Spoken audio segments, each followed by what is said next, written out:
Chapter 27. Sister-in-law, your hands are stiff from the cold. Why didn't you bring a hand warmer with you? Sun She's tone was light, and her eyes were smiling. She stuffed her carved brass hand stove into the hands of the eldest wife, Yang She. Then she went to hold the hands of the second wife, Kong She, and rubbed them together, using her warm hands to warm them for her. The two sisters-in-law were older than the Sun clan. Ding general manner was strict, and the two older brothers doted on the Sun clan very much. Before Sun clan got married, she didn't get angry with the two sisters-in-law even once. The two sisters-in-law were closer to each other than the other concubine-born sisters. Now that they saw each other, they were naturally close. Seeing her like this, the girls all laughed. On the side, a young girl around 14 or 15 years old wearing a grey, rabbit fur cloak said with a smile, "Auntie, don't believe eldest aunt's words. She speaks as if she's not in a hurry. She just sat at grandmother's place for a while, and eldest aunt looked at the clock for 3 or 4 hours. It was only because my mother said, eldest sister-in-law is so anxious that she can't stay cooped up in the room. Why don't we all come out to welcome her? Perhaps we'll be able to receive her." The young girl's voice was clear and bright, and everyone who heard it laughed again. Qin Yining watched quietly from the side, as if she could feel the family's welcome. There was another young girl wearing a red cloak like Qin Yining. She blinked her big round eyes and had been looking at her for a long time. As if she couldn't hold back her curiosity, she moved closer to Qin Yining like a small animal. Her voice was a bit timid as she bowed and said, "Hello, older sister. I'm Sun Ling. Are you older sister Yining?" Qin Yining quickly returned the greeting, "Hello, older sister Ling. I'm Yining." Sun clan turned around and said with a smile, "Look at me. When I saw sisters-in-law, I was so focused on talking that I forgot to introduce them. Sister Yi, come and greet your eldest aunt, second aunt, and cousins." Qin Yining smiled at Sun Ling and bowed to eldest madam and second madam according to the rules that Nanny Jean had taught her. "Hello, eldest aunt, second aunt." "Ayoyo." Second aunt, Madam Kong, grabbed Qin Yining's hands and carefully examined them. Then, she clicked her tongue and said, "You really are a jade that has been washed out of water. Everyone says that your seventh cousin in our duke's estate is the most beautiful. Now that you compare her, you can't even compare. Second aunt, you flatter me. It's just that mother dotes on me and is willing to dress me up." Qin Yining smiled and lowered her eyes. Her voice was soft and gentle, and she looked very obedient and lovable. The members of the Sun clan were very happy to hear that. They took Qin Yining's hand and patted it, looking like a loving mother and filial son. There was no trace of their previous cold treatment. Qin Huaining, who had been ignored for a long time, looked coldly at the Sun clan and Qin Yining chatting with his two aunts. He felt as if someone had poured a ladle of hot oil on his heart. It took him a long time to adjust his resentful mood. "Hello, eldest aunt, second aunt." Qin Huaining also bowed. Eldest aunt seemed to have only just noticed her. She looked at her plain clothes and especially bright makeup. She nodded with a faint smile, but didn't say anything. Second aunt looked at Qin Huaining's clothes and said with a smile, "Sister Hui is becoming more and more beautiful." Qin Huaining was secretly delighted. She said in a dignified manner, "Second aunt, don't make fun of me. With seventh cousin and younger sister Xiaoxi by my side, aren't we all like mud pigs and dogs in comparison?" As she said this, she covered her mouth and laughed. Although these words were said modestly, if the other sisters were jealous, wouldn't they have been hooked? Eldest aunt and second aunt looked at each other and didn't say anything. The sisters on the side weren't as easy to provoke as the young ladies of the Prime Minister's estate. They all lowered their eyes and pretended not to hear. Qin Yining was secretly amused. She clearly knew the family style of Duke Ding's estate, yet Qin Huaining still acted like this. She really didn't know what she was talking about. Qin Huaining wanted to show the harmony between sisters, so she took Qin Yining's arm and said with a smile, "Younger sister Xiaoxi, let me introduce you." She pointed to the young girl standing next to second aunt. She was wearing a light pink cloak made of white rabbit fur and said, "This is seventh cousin. She's 3 years older than us. She's already engaged to the young master of the Lu family and will be married in a few days. Hello, Seventh cousin. Qin Yining ignored the way Qin Huaining addressed her and smiled as she bowed to seventh Miss Sunday. Seventh cousin returned the greeting. Hello, younger sister Yining. Qin Huaining then introduced the girl in the jade cloak, the girl in the light blue cloak, and the girl in red who took the initiative to talk to Qin Yining. She said in order, this is ninth cousin, 10th cousin, and 11th cousin. 10th cousin and 11th cousin are both 14 this year. Qin Yining then bowed in turn. 9th cousin, 10th cousin, and 11th cousin all returned the greeting. 11th Miss smiled as she tugged at Qin Huaining's cloak. She then looked at her own and said with a smile, older cousin's cloak is made of the same material as mine. It can be seen that we're fated to meet. She then turned her head and looked at Qin Huaining with her cat-like eyes. She tilted her head and asked curiously, could it be that older cousin Huaining doesn't know older cousin Yining's name? Why do you always call her Xiaoxi, Xiaoxi? When Qin Huaining heard this, the smile on her face froze. She secretly cursed 11th Miss, who was only a concubine's daughter of the eldest branch. She actually dared to embarrass her in front of her. The members of the Sun clan were originally chatting with eldest aunt and second aunt. When they heard the commotion over here, they also became somewhat dissatisfied. The atmosphere in her maternal family was different from that of her husband's family. Although marrying Prime Minister Qin was a glorious thing, the atmosphere in her husband's family had always been a sore point in her heart. Although sometimes she felt that there was nothing wrong with the way her husband's family acted, she knew that the people in her maternal family really didn't like that. However, Qin Huaining just had to bring out the way of the Prime Minister's manor. When she was in the Prime Minister's manor, the Sun clan didn't feel that there was anything wrong with Qin Huaining calling Qin Yining Xiaoxi. Now that she was standing on the grounds of the Duke Dingwa Fu, she felt angry.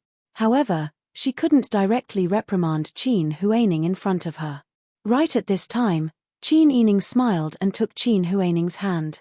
She softly explained, 11th cousin, you may not know this, but when I was wandering outside, I was once rescued by my foster mother. My foster mother picked me up by a stream, so she gave me a nickname, Xiaoxi. Miss Huaining is a person who knows how to repay kindness. I very much approve of her. The two of us have privately agreed to let her often call me Xiaoxi. She can also remind me at all times to not forget my foster mother's 8 years of kindness in raising me. 11th cousin was very moved when she heard this. She nodded with tears in her eyes. Older sister Yining has suffered outside. Qin Yining's other cousins also gathered around. Although they were curious about Qin Yining's experience outside, their hearts were softened by her words at this moment. However, no one remembered the hatred that Qin Huaining had just pulled. The members of the Sun clan let out a sigh of relief when they saw this. They felt that Qin Yining's actions were very sensible. Eldest aunt raised her eyebrows. She looked at Qin Yining with a penetrating gaze and gently smiled.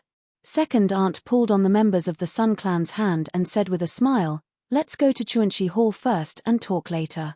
Mother should be waiting anxiously. The members of the Sun clan hurriedly nodded. That's right. If eldest sister-in-law catches a cold, eldest brother won't be anxious with me if he finds out. You shrew. You only know how to drag me down for no reason. The children are all here, yet you're talking nonsense like this. Eldest aunt laughed and scolded. The maidservants and maidservants also laughed when they saw this. Infected by the joyous atmosphere, Qin Yining also couldn't help but laugh. The group of people cheerfully entered the Chuehua Gate. Duke Dingwa's mansion was a large mansion with 5 rooms on the outside and 7 deep. It was said that this mansion was a prince's mansion in the previous dynasty. Later, the emperor gave it to the Sun clan because of their outstanding military achievements. Although everything had withered in the winter, the exquisite garden design in the mansion was still too much for Qin Yining to take in.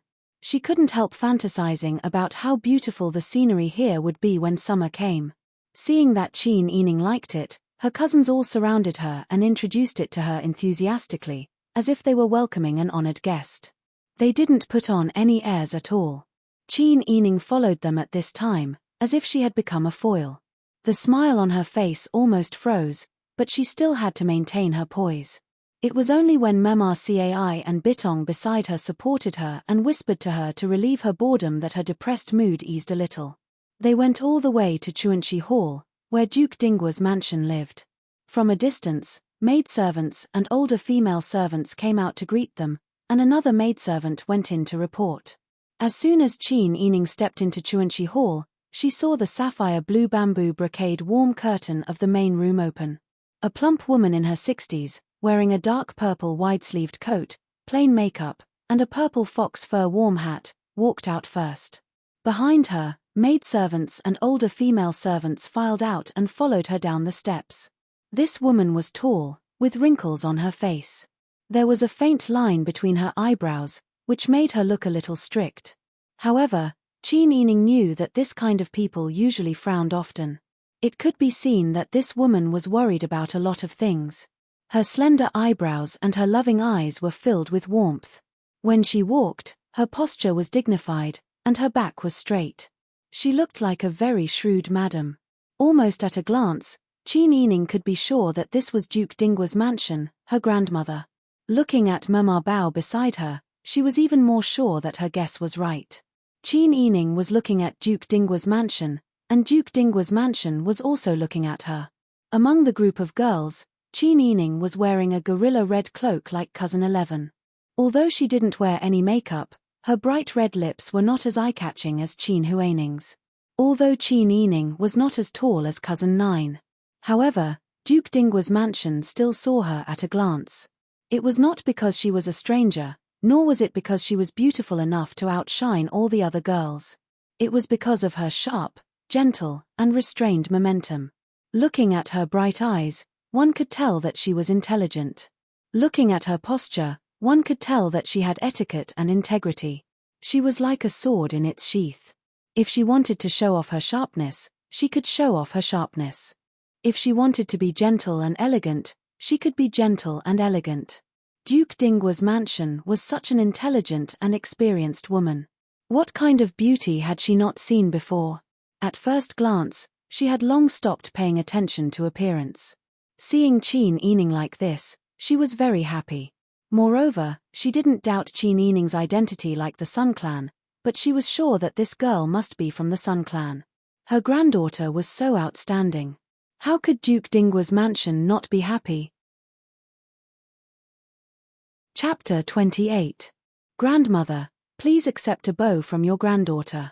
Qin Yining did not dare to be arrogant. She stopped and bowed. The people who came with her naturally avoided her. Duchess Ding's eyes became softer and softer. She held her hand with both hands and said with pity, "Good girl, you don't have to be so polite. Let me take a good look at you."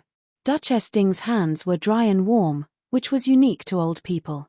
The heat transmitted to Qin Yining's eyes made her involuntarily tear up. Duchess Ding only looked at Qin Yining's watery eyes, and her heart softened. Some people were fated to like each other at first sight. Duchess Ding looked at Qin Yining like this. Duchess Ding's fingers felt the calluses and scars on Qin Yining's hands. Her heart ached. She held her in her arms and patted her. She choked back sobs and said, "Poor child, you have suffered all these years."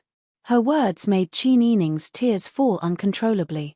The warm and soft embrace and the elegant incense on Duchess Ding's body touched the softest and most fragile part of her heart. She forced herself not to cry at this good time. "Grandmother, don't be sad. No matter what happened in the past, it's all in the past. Let's look forward. There's no need to look back." These words went straight to Duchess Ding's heart. She nodded repeatedly and said, "Yes, it's all in the past. It's all in the past." Eldest aunt and second aunt, who had been moved and kept wiping their tears, also nodded hurriedly. Even the Sun Clan, who had been emotional after finding their daughter, couldn't help crying for a while. The scene of hugging and crying in the cold wind was too sad. Eldest aunt sniffed and said, "Look at how happy mother is. She doesn't even care about the weather. Why did she come out wearing the soft shoes in the room? Put them on carefully." Mother Bao wiped the corners of her eyes with her sleeve and said cooperatively, "Old madam can't wait to see her granddaughter. She won't even let me help her change her shoes." "You're talking about me? I don't know who can't sit still here." Duchess Ding teased her two daughters-in-law. The sorrowful atmosphere was diluted, and only joy remained. Everyone laughed and jostled into the room. Even the little girl who lifted the curtain was full of smiles, as if she was celebrating the new year. Qin Yining had been smiling with tears in his eyes the entire time. He listened to his aunt and grandmother talking about their concern for him, but he couldn't get a word in edgewise. She had fantasized about this scene countless times on her way back to the capital from Liang City.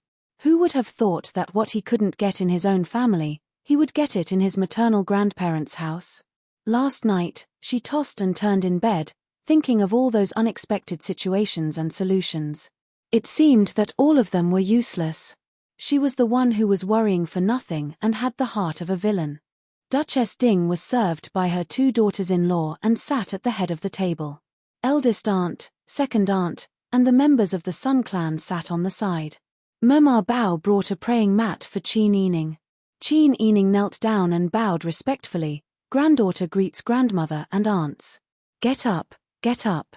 Duchess Ding leaned over to support her and pulled her up to sit next to her. Are you used to living here?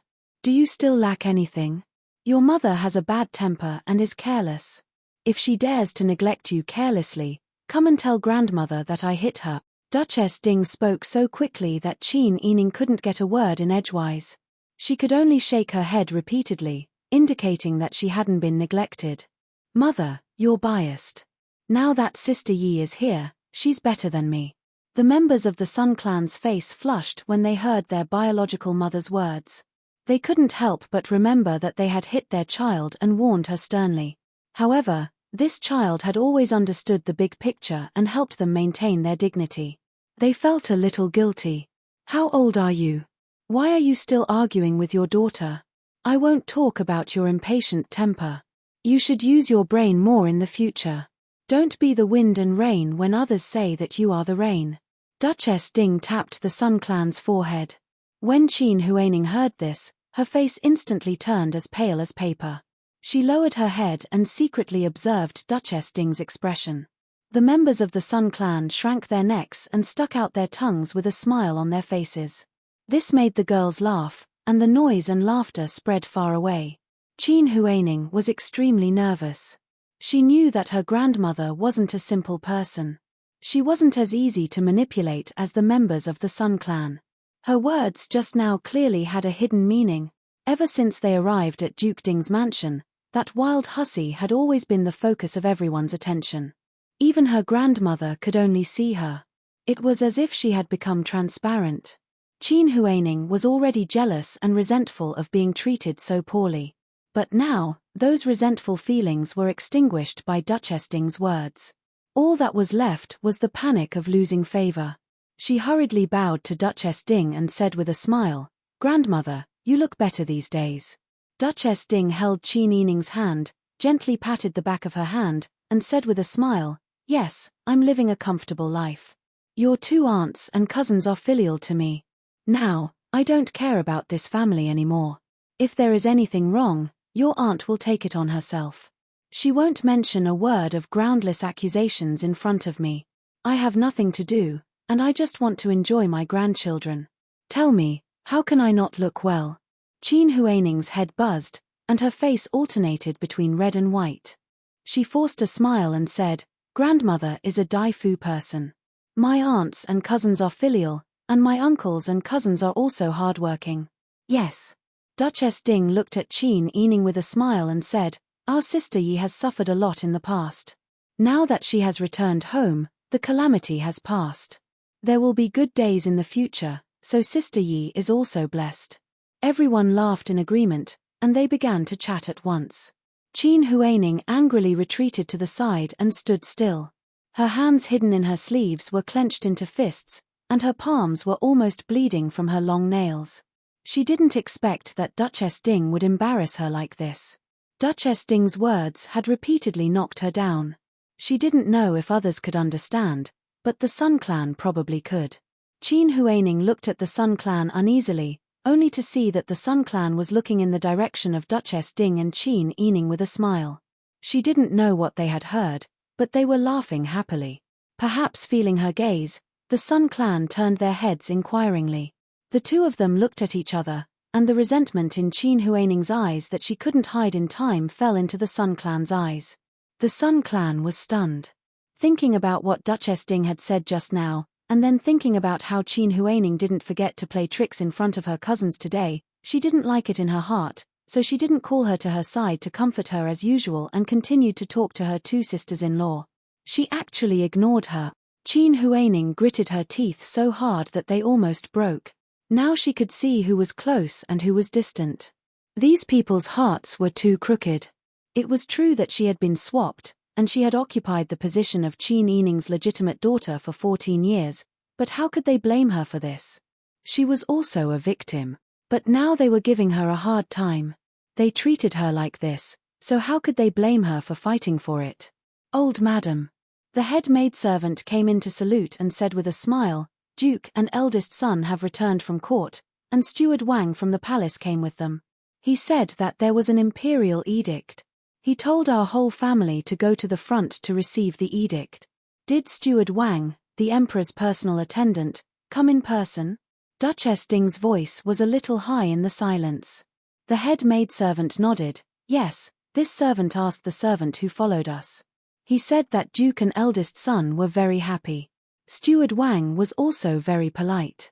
He just told the young men not to come to Chuanxi Hall first, and to go to the front to see Steward Wang first to prepare to receive the edict. Second aunt clapped her hands. I was wondering why those children hadn't come yet. It turned out that there was a good thing. Mother, it's most likely a good thing for the old men. Duchess Ding and eldest aunt also guessed the same, and both of them had a happy expression on their faces. Duke Ding's whole family was the mainstay of fighting against Daju's invasion. Whether it was heir apparent Sun Haifan, second master Sun Haijing, who was now fighting against the enemy on the front line, or Sun Yu, who was an official in the court, the civil officials and military generals, they were all the sharp blades of the emperor's pro-war faction. Now that Steward Wang came in person, it must be to reward one of the men of Duke Ding's mansion. At this time, they didn't have time to talk. Duchess Ding, eldest aunt, second aunt, and the Sun clan all hurriedly went to put on makeup. The girls also straightened their clothes, and then quickly went to the front yard to burn incense and receive the edict. It was the first time that Qin Yining had seen such a scene, so she was inevitably a little nervous. She knelt at the back of the womenfolk with her cousins, listening to Steward Wang's slightly shrill voice read the imperial edict. By the will of heaven, the emperor decrees that Sun Yu, the descendant of Duke Ding of Hanlin Academy, is an upright person with both talent and integrity. He has self-restraint and high integrity. He doesn't wallow in the mire. His loyalty can be seen and deeply comforts my heart. He will be promoted to Hanlin Academy's lecturer and be rewarded with 100 taels of gold. Thank you, Your Majesty. Everyone kowtowed in unison. Steward Wang handed over the imperial edict with both hands and said with a smile, Lord Sun, congratulations. Sun Yu took the imperial edict with both hands and hurriedly said with a smile, Thank you, Steward Wang. Please have tea in the flower hall. Duke Ding stood up and said with a smile, Thank you for coming, Steward Wang. You must taste my good tea before you go back. Steward Wang smiled until his eyes curved into crescents. He bowed and said, Thank you, Duke. It would be impolite of me to refuse. Please. Duke Ding and Sun Yu went to entertain Steward Wang together. The womenfolk and the rest of the young masters returned to Chuanxi Hall together. After they changed clothes and washed up, they sat down again. The atmosphere became lively again. Oh, it's really a great thing, a great blessing. Sun Yu took eldest aunt's hands and said, It's hard for my sister-in-law to raise such a good son. He has entered the pavilion at such a young age and has been promoted to Hanlin Academy's lecturer with his talent. He can even be rewarded by the emperor. Our family is the first to have such an honor. Eldest uncle smiled and waved his hand. Look at what you're saying. Brother Ming is just lucky. And this time, he really poked the emperor's itch. With that said, everyone was curious. Duchess Ding asked, I'm also wondering why the emperor specially ordered Steward Wang to announce the imperial edict and reward him. Not only did he promote him, but he also rewarded him with 100 taels of gold. Chapter 29. Eldest aunt sighed softly. This isn't a secret. I didn't tell mother before because I was afraid that mother would be anxious if she heard it. Before, someone from Daju contacted Brother Ming and asked him to join Daju. During this time, he said all kinds of bad things about our emperor. He also said that little Wang Yi from Daju was brave and that sooner or later, the iron hooves of the tiger army led by him would trample our Dian's mountains and rivers. When the female family members heard this, they all gasped. Duchess Ding frowned. Second aunt also covered her mouth and exclaimed. The Sun clan was the most direct. She grabbed eldest aunt's hand and said, Eldest sister-in-law, the people of Dian are not good. If this spread to His Majesty's ears, wouldn't we be giving them a handle? What if they put the hat of treason on us? Didn't it spread to His Majesty's ears? Brother Ming sternly refused the lobbyist on the spot. He even took off his official uniform and went to His Majesty to ask for punishment. You also know that His Majesty is suspicious. But in the end, he passed this hurdle without any mishap. Qin Yining didn't know much about the higher-ups in the capital, but he knew all kinds of rumors about the emperor. Among the people, there were many who scolded the emperor, old and dim-sighted, muddle-headed and incompetent. He favored the demon empress and let the treacherous officials take power. In particular, the emperor favored his father-in-law, Grand Preceptor Cao, and condoned the infighting among the princes.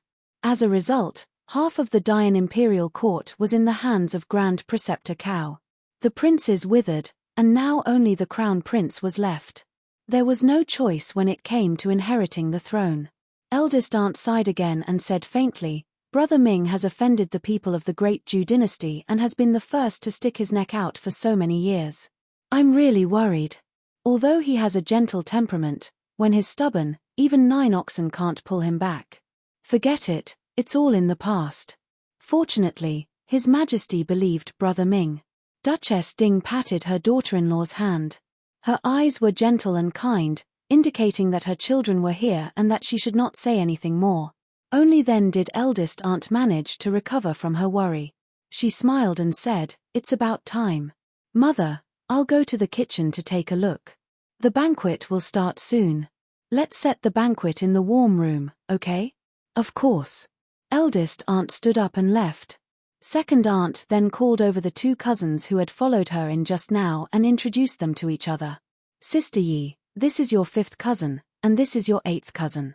Your 2nd and 4th cousins have both joined the army and are not at home at the moment. Qin Yining hurriedly stood up and bowed to 5th cousin and 8th cousin. The men of the Sun family were very tall. Thick eyebrows and high noses were their characteristics. 5th cousin and 8th cousin were in their early 20s, and the other was 17 or 18 years old. They were very polite to Qin Yining. Perhaps there was a big age gap, or perhaps there was a difference between men and women, but they did not talk much. They sat down again and chatted for a while. Qin Yining learned that the 5 cousins of the Sun family, except for eldest cousin Sun Yu, were all married. Now eldest uncle and second uncle were guarding Shihua city, not far from the capital. Second cousin and 4th cousin were also in Shihua city with their families. They rarely came back in a long time. 5th cousin's sister-in-law and 8th cousin's sister-in-law were pregnant. One was about to give birth, and the other was just pregnant. The fetus was unstable, so it was inconvenient for them to walk around. Therefore, they did not come out today. Since it's inconvenient for cousin's sister-in-law, there will be plenty of time in the future. I'm not afraid that there won't be a day to meet her. Qin Yining said with a smile, Cousin, please send my regards. 5th cousin and 8th cousin both nodded with a smile, come more often in the future. There will be many opportunities to meet. Seeing that the younger generation got along well with each other, Duchess Ding smiled very happily. While they were talking, a maidservant outside came in and said, Old madam, the banquet has been set. Duke and eldest uncle have gone to the warm room. Madam, miss, and young master, please go to the warm room. Let's go to the warm room. Duchess Ding stood up with a smile. The accompanying maidservants in the room served their masters to dress up. The group of people went to the warm room in a mighty manner, talking and laughing. The warm room was heated. As soon as they entered the room, they felt the heat on their faces, accompanied by the aroma of food, making them feel the warmth of home. There was an 8-section screen with black lacquer and green bamboo in the middle of the room, separating the two tables. The men were on the other side, and the women were sitting around a table. Since entering the warm room, Duchess Ding had been holding Qin Yining's hand. When they sat down, Qin Yining naturally sat next to Duchess Ding. The members of the Sun clan sat on the other side of his biological mother. Qin Yining pursed his red lips and sat next to the members of the Sun clan with his eyes lowered. Then, his cousins sat next to him. Eldest aunt and second aunt stood next to Duchess Ding. They all took the serving chopsticks and served the dishes. Duchess Ding laughed. "I don't want you to set the rules today. Sit down. Let's have a good meal as a family." Eldest aunt put a piece of sweet and sour fish without bones on the exquisite 5-blessing birthday plate in front of Duchess Ding and said with a smile, "Mother loves your daughter-in-law, so I can't be arrogant." Second aunt also said, "That's right. I'm used to serving mother. Mother, don't refuse." Qin Yining secretly looked at eldest aunt and second aunt's expressions and found that they were very sincere and happy. They didn't speak insincerely. Big families paid particular attention to the rule of not talking while eating. Only the sound of bowls and plates could be heard in the warm room, but Qin Yining felt that the atmosphere was light and cheerful. After everyone finished eating, the maidservants came in with sputum boxes, tea bowls, brass basins, and handkerchiefs to help their masters rinse their mouths and wash their hands. After everything was done, tea was served. After all, Qin Yining had just returned to the noble family, so she naturally became the focus of attention. The sisters secretly looked at her, and Duchess Ding observed Qin Yining's behavior all the time. She found that her sitting posture was dignified, her back was straight, and she was calm and composed. She had a kind of temperament and gentleness of a lady from a noble family. There was no mistake in her manners and etiquette. If no one talked about her past, it was impossible to tell that she had just returned home for a few days. Duchess Ding nodded secretly. This girl was willing to study so hard. On the one hand, she was smart. On the other hand, it was because she could judge the situation. After determining the situation, she had a strong ability to carry it out. With such a person by the Sun clan's side, she could at least say a few words when she saw something. Duchess Ding could also feel a little relieved that the Sun clan didn't have to be a gun for Qin Yining alone like in the past. "You can remove the screen. We are not outsiders. Sister Yi should also meet your grandfather." "Yes." The maidservants carried the screen away. Mother Bao walked to the door and glanced at the maidservants serving in the room. Everyone immediately understood and followed Mother Bao out of the warm room. They carefully closed the door and retreated to the gate of the courtyard to wait for orders. Only the family members were left in the room. Duke Ding and Duchess Ding got up and sat in the main seats again. The rest of the sisters stood aside according to their identities. Qin Yining knelt on the bright red carpet surrounded by flowers. Duke Ding bowed deeply and said, "Sister Yi pays her respects to grandfather." "Get up." Duke Ding's voice was low and deep, like a large bell. It was obvious that Duke Ding was in good health. Qin Yining took the opportunity to look up and quickly sized him up. Duke Ding was nearly 70 years old. He was tall, had a ruddy face, and his eyes were bright. He was an extremely dignified and hale old man. Duke Ding asked Duchess Ding, who was beside him, "Don't you have a gift for Sister Yi?" "I was about to tell Sister Yi." Duchess Ding handed a bowl of warm tea to Duke Ding, and then pretended to be angry and said, "You're the only one who knows how to be a good person. You beat me to the words I wanted to say." Duke Ding laughed and almost spat out a mouthful of tea. "Look, how old are you? You're still distorting me like this." The girls and young men were used to seeing their grandparents like this, so they all laughed. Qin Yining also couldn't help laughing. Grandfather and grandmother had a good relationship. This family was also very kind. In contrast, the Prime Minister's mansion was much colder and more difficult to get along with. Duchess Ding waved at Qin Yining. Qin Yining obediently went to stand beside Duchess Ding. "Good boy. You've suffered so much outside over the years. Now the bitterness is over and the sweetness is coming." Duchess Ding patted the back of Qin Yining's hand lovingly and said, Now I'll give you the Zhaoyun agency. In the future, you'll be in charge of the operation and management. All the profits will belong to you. You don't have to give them to your mother or anyone else. I'll give you such a deal. First, I'll let you learn how to operate and practice. If you really need to manage the general affairs in the future, you won't be in the dark. Second, I'll give you some private money. There are still many places where you need money. Qin Yining had been obediently listening to her grandmother's words. Out of the corner of her eye, she looked at the expressions of the people around her.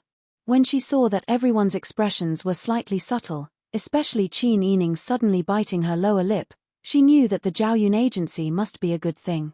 However, she didn't know what the Zhaoyun agency was. She only knew that this industry would definitely make a lot of profit. It was a large amount of profit. She couldn't believe that it was given to her for free. Instinctively, she had doubts in her heart. Qin Yining looked at Duchess Ding uneasily and said, "Grandmother, how can I manage these things?" "What girl?" "Naturally, there will be someone for you to order. I'll give you the original Master Zhong's document of seeking refuge later. He's a suitable person. Don't worry." Did it mean that Qin Yining was just in name? She could just sit there and enjoy the dividends in the future? She became even more uneasy. Qin Yining never thought that there was a free lunch in the world.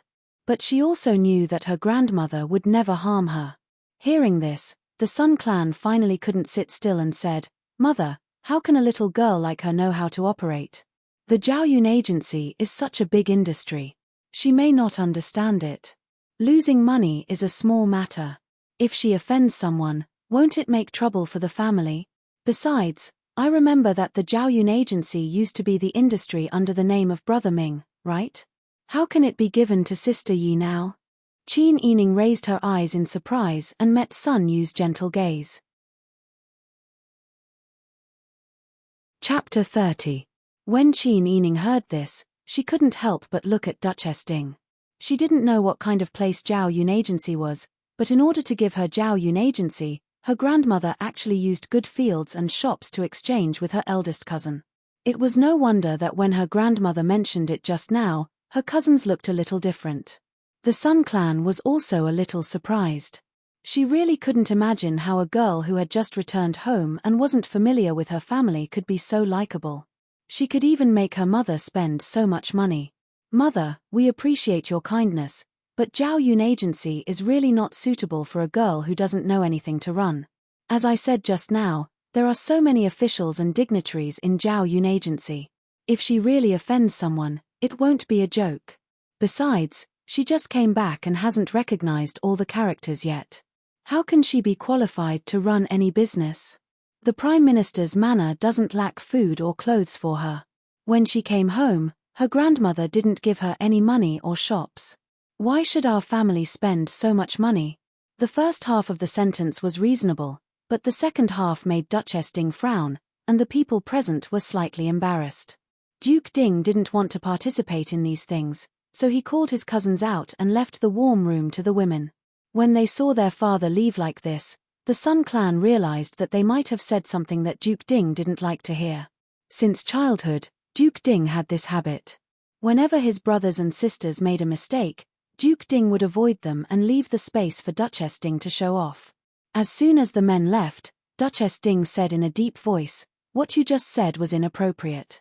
How did he learn these tricks to compare himself to others after leaving home for a few days? As a mother, don't you know the principle of teaching by example? Aren't you afraid that your daughter will learn from you how to compete with others and not be harmonious sisters?" The Sun clan didn't accept it, so they lowered their heads and didn't say a word. Qin Yining's face turned red and white. Wasn't Duchess Ding indirectly scolding the locust tree? When eldest aunt and second aunt saw that Duchess Ding was angry, they hurriedly persuaded her, "Mother, don't be angry. Sister Han is just a child. She speaks without thinking. A child's temperament, outspoken? She was already in her 40s. You still don't know how to make progress." Duchess Ding rubbed her forehead and scolded, "Have you forgotten what I told you that day?" Seeing that their mother was really angry, the members of the Sun clan felt wronged, but they didn't dare to talk back. They bowed their heads and admitted their mistakes. Duchess Ding took 2 deep breaths before saying, "You don't understand. Fortunately, you're lucky enough to have Sister Yi by your side, who can see things clearly. In the future, you should also be more careful. Don't believe everything that others say. If you encounter any major matters in Qin's mansion, you can discuss them with Sister Yi. I also believe that Sister Yi will be able to manage the Zhao Yun agency. Even if you don't have the ability, does your daughter not have it? Don't forget whose daughter Sister Yi is." The members of the Sun Clan were scolded like quails. They didn't dare to breathe loudly. Although they felt indignant, they felt an inexplicable sense of honor. Perhaps Qin Yining inherited her father's intelligence. Qin Yining saw that her grandmother was scolding her daughter and had no right to interrupt, so she could only feel anxious. Seeing that the topic had finally come to an end, she hurriedly went to persuade Duchess Ding with eldest aunt and second aunt. Duchess Ding's anger wasn't directed at others. In order to avoid embarrassment, she went along with it. "Sister Yi, you just came back. I don't think you know much about the Zhao Yun agency. I'll ask Mema Bao to tell you what kind of business Zhao Yun agency does. In addition, later, ask Mema Bao to send the shop's account books, documents, and other things to your home." "Yes." Qin Yining obediently answered. Mema Bao smiled and curtsied. "Miss, please follow this servant." "Thank you, Mema Bao." Qin Yining avoided her salute and returned half a salute. The 2 of them politely left the warm room and walked out. Duchess Ding and her 2 aunts looked at their figures and smiled with satisfaction. Seeing that the members of the Sun Clan were whispering something to Qin Yining, Duchess Ding felt a headache again. She couldn't help but start scolding her daughter again. "I think Sister Yi knows when to advance and when to retreat. This granddaughter of mine is the best. In the future, let's not talk about the Sun Clan being scolded by Duchess Ding." Qin Yining followed Mema Bao to a quiet place in the yard to talk. "Miss, I think you don't know the origin of Zhao Yun agency, right?" "Yes. Can you tell me what kind of business it is?" Mema Bao said with a smile. "Zhao Yun agency is somewhat similar to the musical house of the previous dynasty, but it is different. Miss should know that some ministers who are convicted will implicate their families, right?" "Yes, I know." Qin Yining nodded. Mema Bao said, "Some ministers who were convicted were beheaded or exiled. The women in their families, whether they were 8-year-old mothers or 3-year-old beauties, were all treated as official prostitutes. Miss, please note that this prostitute is not the one in the word woman." "Yes." In the past, the imperial court ran its own musical house, so these official prostitutes were all sent to the musical house. It can be said that they each performed their own duties, depending on their ability. The older ones couldn't do the work on the table, so they were assigned to work in the kitchen, the woodshed, the cleaning, and the like. The younger girls were temporarily raised, and those of the same age were sent to the front of the musical house to entertain guests. Although this dynasty promotes etiquette, those high officials and nobles who visit the musical house especially like to choose the families of their former colleagues to humiliate them. Most people don't pay cash, so it is common to buy on credit, so the musical house has been losing money. "There's such a person." Qin Yining was dumbfounded. Mema Bao smiled. "There are all kinds of people in this big world. This musical house was originally the business of the Emperor Emeritus. How could the Emperor Emeritus allow his business to always lose money? Therefore, in a fit of anger, he closed the musical house. Since he couldn't find anyone to get back the money he had invested, it was all for naught. There was no place to deal with those criminals, but he couldn't not raise them. Later, his subordinates came up with an idea, and we have the Zhao Yun agency now. The Emperor Emeritus reopened the musical house, but it doesn't do business with the outside world anymore. It only raises those criminals who were convicted by the big families. The Zhao Yun agency is in charge of the business on the surface, but all the employees of the industries under the Zhao Yun agency, except for a few shopkeepers, have to be rented from the musical house." Qin Yining understood immediately. He nodded and said, "This idea is really good. In this way, the Emperor Emeritus's musical house can raise these criminals and rent them out without losing money. The Zhao Yun agency also needs to hire people to run the business. If they hire these criminals, not only will they have labor, but it can also be considered a big business feature. Madame Jeanne is right. Miss is smart and understood it immediately. To be honest, this idea was given to the Emperor Emeritus by the old Duke Ding. The Emperor Emeritus was happy, so he gave the Zhao Yun agency to the old Duke Ding to run. It has been passed down to the present and is now in the hands of the old master. However, you know the old master's temperament. Speaking of this, Mama Bao sighed and said, originally, there were 2 restaurants, 2 inns, and 2 brothels under the Zhao Yun agency's management. But the old master is stubborn and can't stand those filthy things. He closed the 2 brothels as soon as he took over.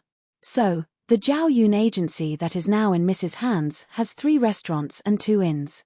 The old master renovated the original brothel and opened a restaurant. The business is doing well. However, because of the war these years, the old master has no intention of running the business. Now, there is still a brothel that is idle. At this point, Qin Yining completely understood the origin of the Zhao Yun agency. It was no wonder that the Sun clan had opposed it. Now, the Zhao Yun agency had 3 restaurants, 2 inns, and an immovable property. This was a large sum of money, not to mention that property, just the restaurants and inns that were profitable now. How much money would they make every year? So all of this suddenly became her own money. Also, the Zhao Yun agency's renting of convicts from the Royal Musical House was a major feature. Then, everyone in the restaurants and inns were all convicts. These criminal women might have been the old madam of some big family in the past, or they might have been the most beautiful young lady in a city. Perhaps the one pouring tea in the inn was even the head of a family in the inner chamber, although these people were punished by their families, but in Qin Yining's eyes, these odd job workers had a big background. Miss, is there anything you don't understand? Mema Bao saw Qin Yining frowning and pondering and couldn't help but ask. Qin Yining shook her head with a smile and said, as expected, grandmother gave me a generous gift. Although I am ashamed to accept it, I will certainly live up to grandfather and grandmother's painstaking efforts. I will manage it well and make good use of the connections. Mema Bao was shocked when she heard this. Her eyes flashed, and she nodded repeatedly and said, good. Miss is so smart. You really don't let down Madam's expectations. This old servant is relieved. The 2 went back and chatted for a while. Seeing that it was getting late, the Sun clan took Qin Yining and Qin Huaining to leave. Mema Bao returned the conversation to Duchess Ding word for word. Duchess Ding asked, did she really say that? Yes. Miss Biao has a clever mind. She understood immediately. This old servant only told her the origin of the Zhao Yun agency.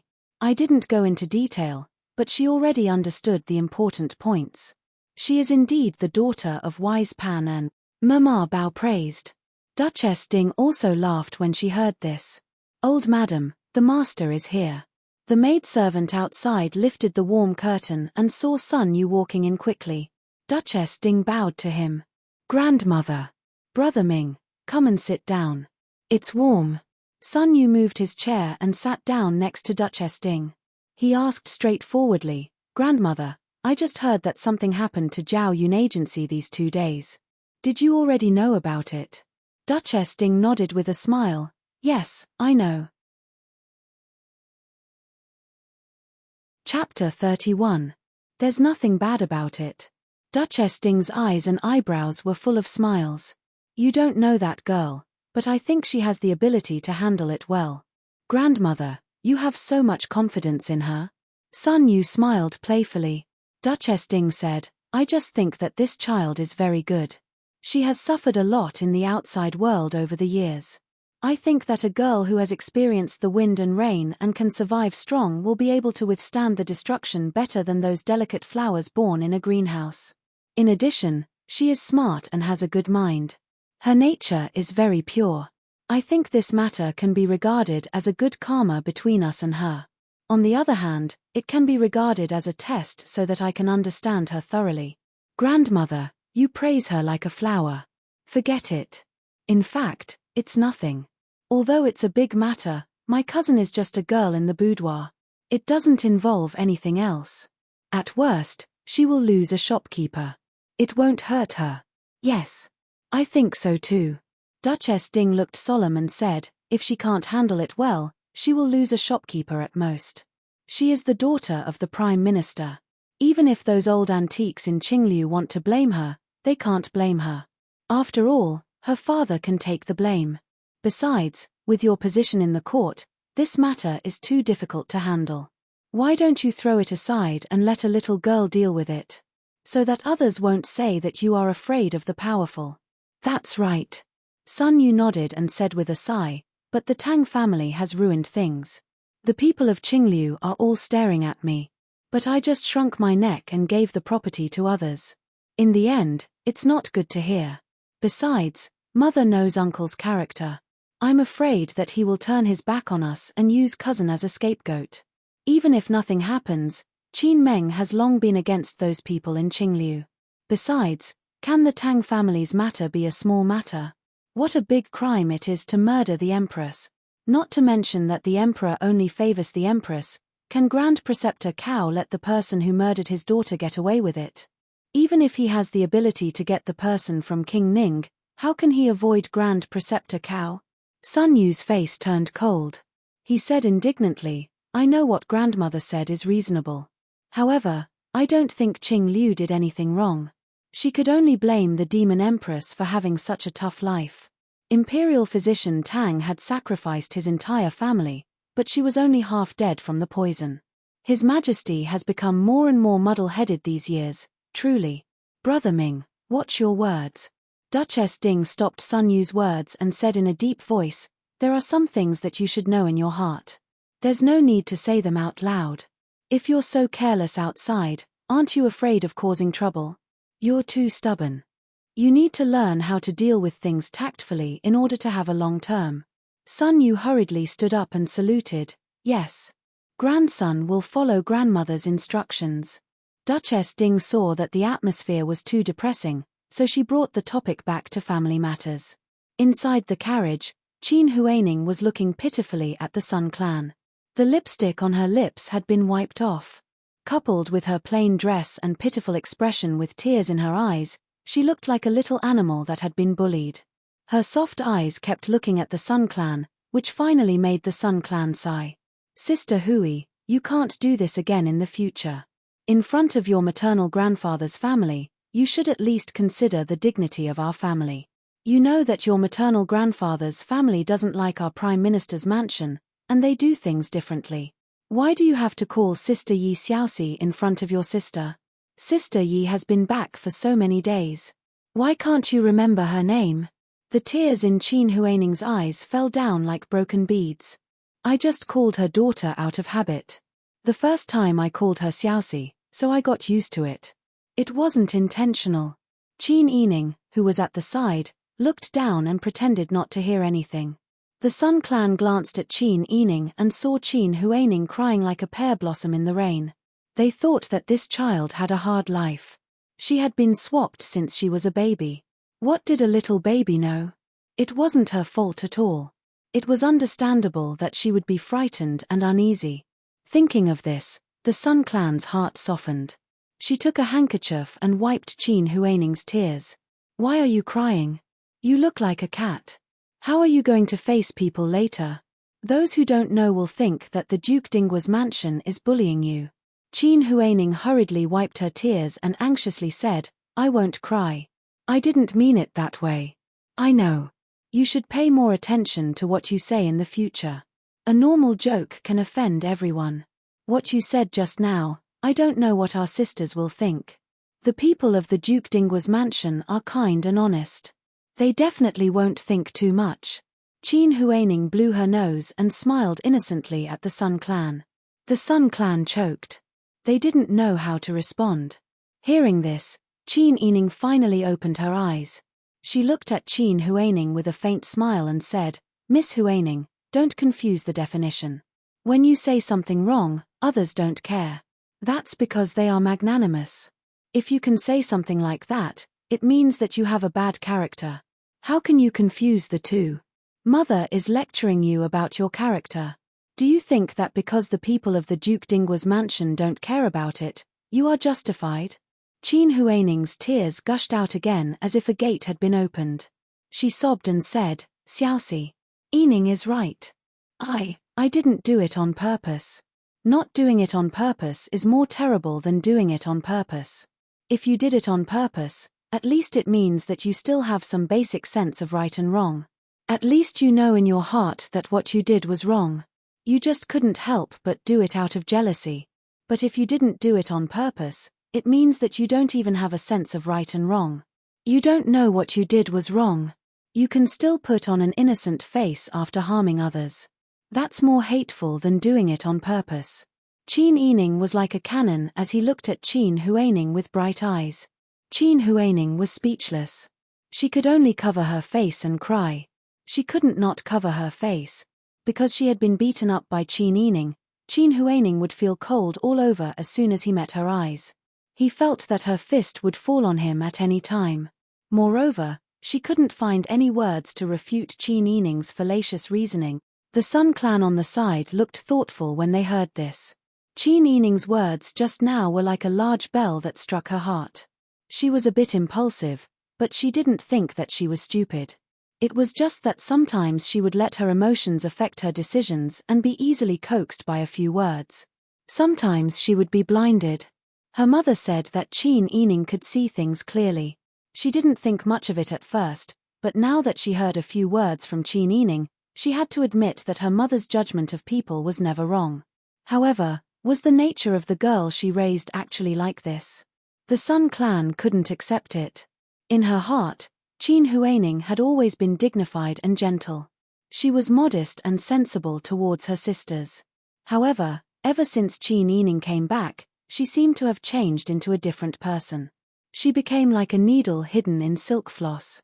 As a mother, although she could understand the source of Qin Huaining's uneasiness, today in the Duke Dinggua's mansion, Duchess Ding's wife's words had already shown that even if she was not in front of her, she could see that there was something wrong with Qin Huaining's character. Now, in the carriage, Qin Yining was even more open about the matter.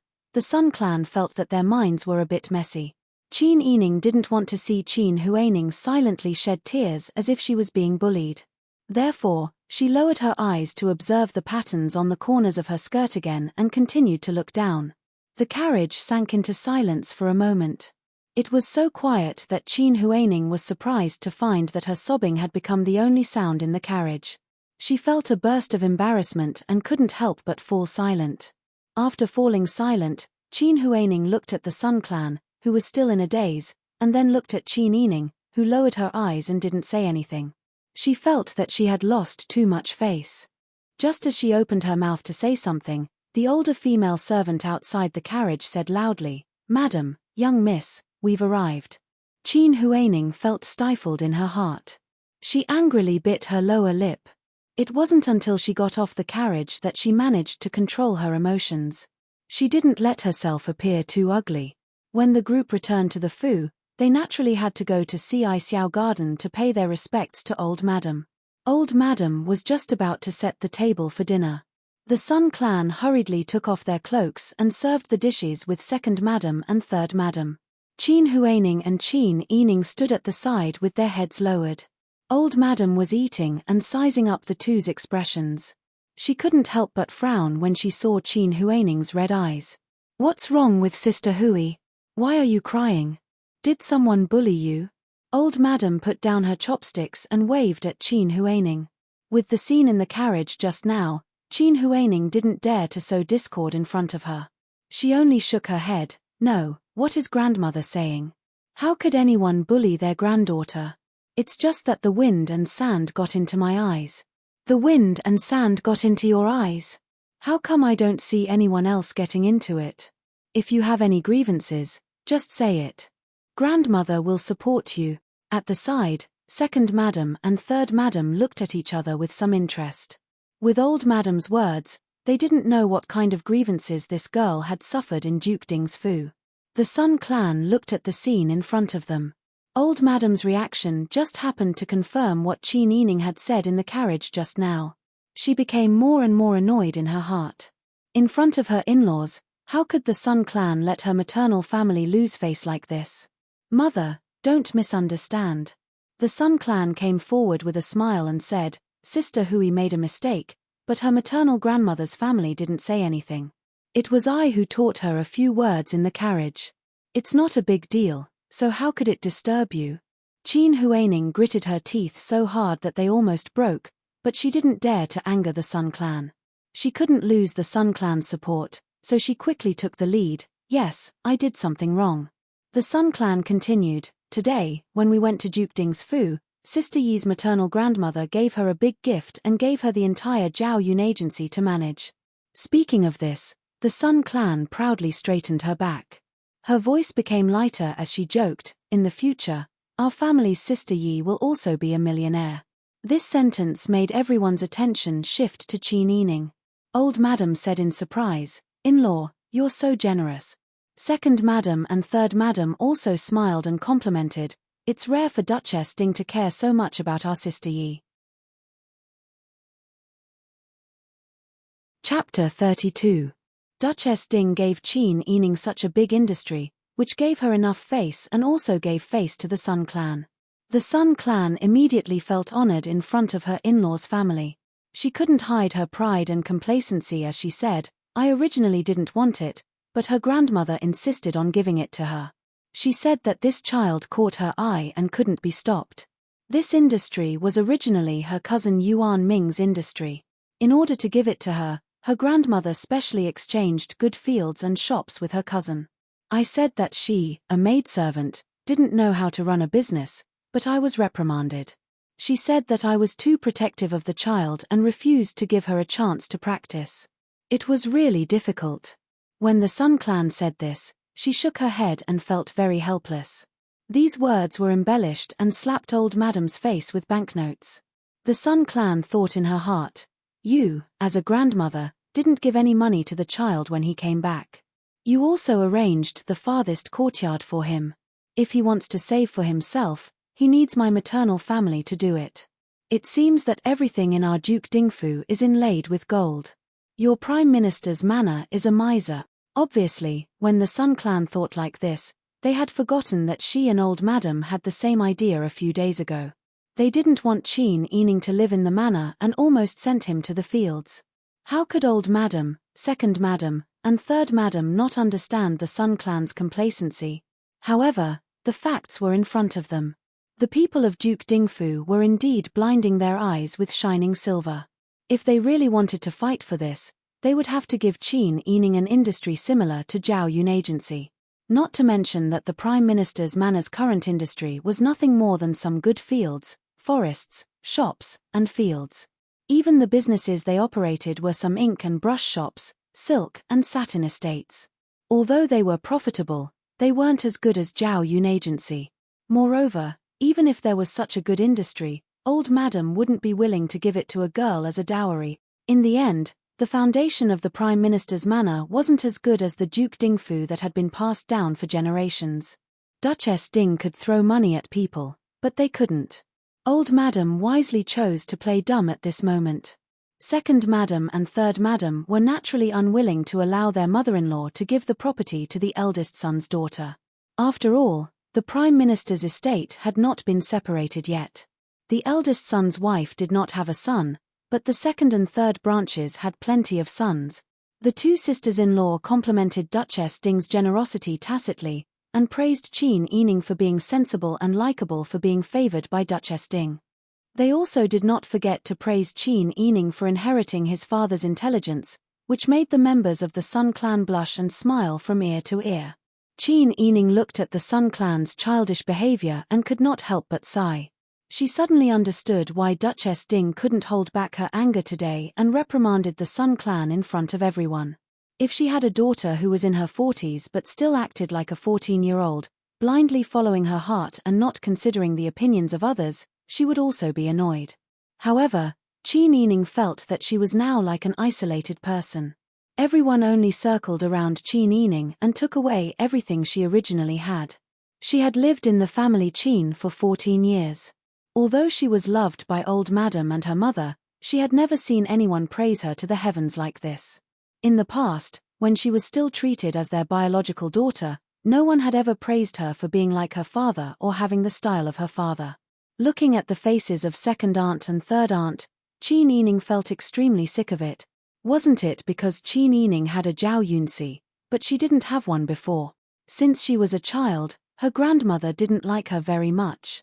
However, no matter how much she disliked her, she had still lived with her grandmother for 14 years. Could it be that her 14 years couldn't compare to Qin Yining's meeting with Duchess Ding? Qin Yining gnashed her teeth. If it weren't for the fact that she still had some rationality left, she would have already cursed. However, she knew that her good days were tied to these people in front of her. She couldn't let them have a bad impression of her. Otherwise, there would be more blame in the future. Old madam, right at this moment, Mammy Qin smiled and opened the warm curtain in front of the door. She replied, "Eldest master has returned." As soon as her voice fell, Qin Huayuan entered the door wearing a cotton-padded cloak with a grey mouse fur collar. She casually handed the cloak to Mammy Qin and came forward to greet old madam. "Mother, you're back. Quickly sit down." Old madam had a smile on her face. Qin Huayuan sat down on a round chair with a thick cushion. The Sun clan, second madam, and third madam naturally retreated to the side. Seeing that the room was filled with a joyous atmosphere, Qin Huayuan asked with a smile, "What good thing happened that I don't know about?" "Mother, please tell me about it." Old madam smiled and said, "Isn't it Sister Yi's good news? Today, she went back to Duke Dinggua's estate. In order to celebrate her return, her grandmother gave her the Zhao Yun agency. We were just talking about it." When Qin Huayuan heard this, he was stunned. In a breath, he had already grasped the crux of the matter. He couldn't help but sigh softly and look at Qin Yining. As a father, he naturally liked children who were similar to him. Qin Huayuan was no exception. However, it was a pity that no matter how hard he worked over the years and how many prescriptions he secretly used, he still couldn't make his wife give birth to a son. She was just a girl. Even if she looked like him, what was the use? It could only be a marriage alliance. When he looked at Qin Yining's delicate appearance, Qin Huayuan felt even more regretful. There was a voice in his heart that screamed, "Why isn't this a son?" There were some words that he couldn't be bothered to say. She was just a little girl. No matter how big the Tang family's matter was, what could she do? Getting the Zhao Yun agency was just a bonus. This time, the Tang family's matter involved Prince Ning and Qingliu. If they couldn't handle it after the matter, at most the head shopkeeper would take the blame. The Zhao Yun agency had already changed owners. It was natural to change the head shopkeeper. When Qin Huayuan thought about this, he didn't say much. He only said, "Father-in-law and mother-in-law have troubled themselves. I will definitely come to thank you another day." When the Sun clan heard this, their hearts were indescribably warm. When they looked at Qin Huayuan, their gazes softened. When the old madam saw that the Sun clan, Qin Yining, and Qin Huaining were still dressed for going out, she told them to go back and rest. There was no need for them to come over today. The three of them bowed. Qin Huaining forced a smile and said goodbye to the Sun clan. He returned to the warm room to rest for the time being. On the other hand, Qin Yining, Ruelan, Nurse Jin, and Cai Ju followed the small sedan chair to send the Sun clan back to Xingning Garden. After bowing, they returned to their own snow pear courtyard. In such a short time, the news that Qin Yining had become the owner of the Zhao Yun agency had spread like wildfire. Along the way, all the servants they met took the initiative to come forward and greet them politely. Ruelan carried a lamp and followed Qin Yining. She carefully recalled what had happened after Qin Yining returned to the Fu. 5 days ago, when the young lady had just returned to the Fu, the old madam and her birth mother didn't recognize her. Qin Huaining bullied her. She even had to look at the servants' faces for food and necessities. But now, the old madam didn't hate her. Furen seemed to like her. There was no need to mention how Duke Ding's Fu treated her. She didn't have to worry about food and clothing. Her display of power not only shocked the servants, but also shocked the master, Qin Huaining. Ruelan, who was in the carriage, heard clearly what he said when he lectured her. The most important thing was that all the young ladies in the Fu were still living on 2 taels a month, but her young lady already had a mountain of gold. Thinking of this, Ruelan was so excited that her blood was boiling. She was even more determined to follow Qin Yining in the future. In the past, she was a frog at the bottom of the well. She only knew that Xingning Garden was so small. She thought that the best future was to be the master. Now that she followed the young lady, although the future was unknown, it was obviously more promising than following Furan. Of course, Qin Yining didn't know what Ruelan was thinking. She just felt that everyone was suddenly more polite to her and Ruelan was more attentive to her service. She couldn't help but find it funny. Was it human nature to step on those who were higher up? Turning into the alley, she saw a figure standing at the door of Snow Pear Courtyard in the distance, craning her neck to look outside. Seeing them, the person hurried to greet them. When she got closer, Qin Yining saw that it was Qiu Lu who ran over. "Young lady." Qiu Lu deliberately lowered her voice and said nervously, "Just now, a Master Zhong came with 2 big camphor wood boxes. He said that he was here to deliver the account books of Zhaoyun Agency to you. But after he came, he refused to drink tea or leave. He even knelt in the yard and refused to leave." Qin Yining blinked in surprise, and then asked in a slightly anxious voice, "How long has he been here? How many people knew when he came? Did anyone know that he was kneeling? When he came in through the back door. Not many people knew. When others saw him come in with the boxes, they thought he was delivering things to you and didn't pay attention to when he left. As for kneeling."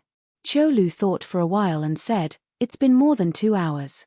I was afraid it would be bad if it spread, so I discussed with Zhu Memar and Zhong Memar to discipline all the servants in Snow Pear Courtyard. They are not allowed to leave the courtyard. Today, Zhu Memar and I were the ones who carried the boxes." Qin Yining breathed a sigh of relief and nodded. "You did well." She knew that Qiu Lu thought things through, but she had a slow personality. She didn't expect her to be so steady in such an emergency. It seemed that Qiu Lu could be used in the future. The master and servants returned to Snow Pear Courtyard. As expected, they saw a person kneeling at the end of the pebbled path in the courtyard. Winter was about to begin, and it was evening. The cold wind blew, causing the lanterns in the corridor to flicker and flicker. The wind blew yellow bamboo leaves all over the ground. The figure kneeling upright looked extremely desolate. Qiu Lu saw that Qin Yining stopped and looked at her questioningly. Qin Yining thought for a while and said, "This is Master Zhong, right? You want to hand over the account books to me? Please come in and talk." He didn't even look at innkeeper Zhong as he said this. Instead, he went straight into the reception hall. Ruelan and Qiu Lu hurried to invite shopkeeper Zhong. "Shopkeeper, our young lady is back. Please get up. If you go on like this, it will be difficult for our young lady."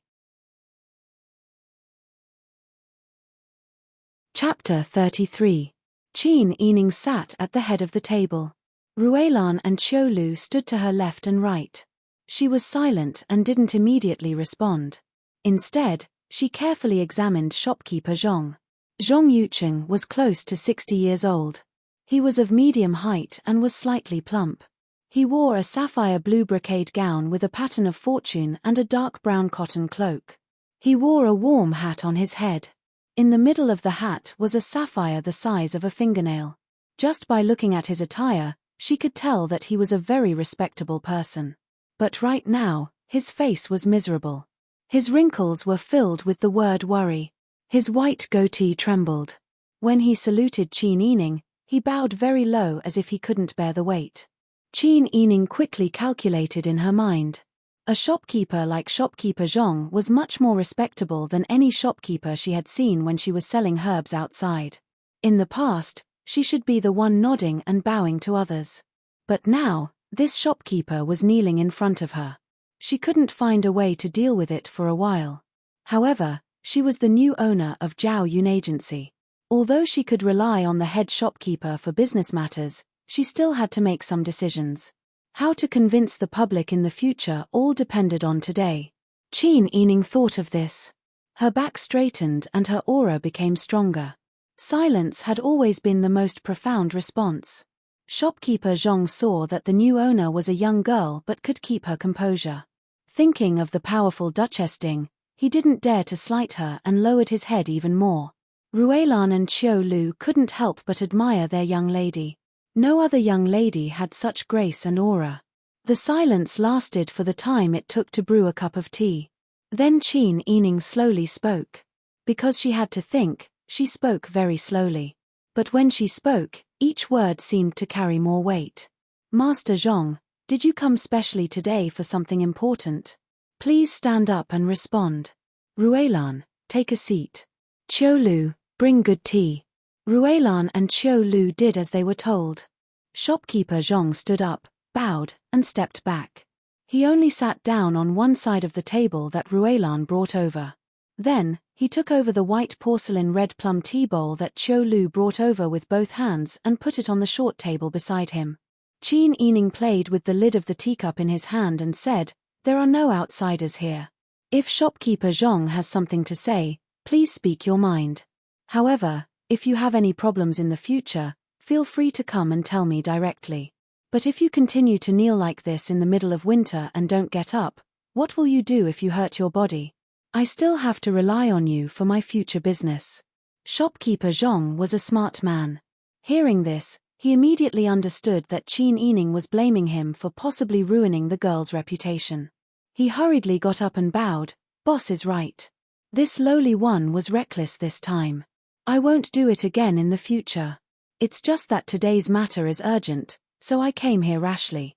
While speaking, he quickly looked up at Qin Yining. He saw that the girl sitting at the head of the table was wearing a gorilla red cloak. Under the light, her face was so beautiful that it was hard to describe. A pair of slender long eyebrows outlined a bit of heroism, which made her eyes bright and deep. She could be called an unfathomable figure. Shopkeeper Zhong was shocked and hurriedly said, "Boss, something happened to the Zhao Yun agency. I can't deal with it, so I come to ask for your advice." Qin Yining's heart skipped a beat. Although he had a hunch that even if he got the Zhao Yun agency, he would not get the bonus for free. However, when it happened, he still felt unprepared. Qin Yining was flustered, but he looked calm. He just raised his chin and motioned for shopkeeper Zhong to continue. Shopkeeper Zhong said, "A few days ago, we rented a girl from the musical house. She was 14 years old and looked like a flower bud. Who would have thought that just one day after she arrived at the restaurant, Prince Ning broke in and snatched her away without saying a word? It's not that I don't have any bodyguard boxing masters. Our Zhao Yun agency will not be bullied for no reason. But Prince Ning is powerful, so I really don't dare to offend him.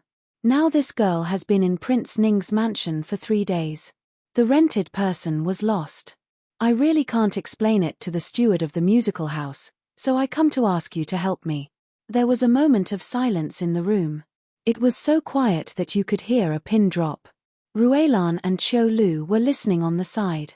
In an instant, they were so scared that cold sweat came out. Who didn't know who Prince Ning was in the Dian? Prince Ning, Yuqi Jinming, advocated force. He was good at leading troops in war.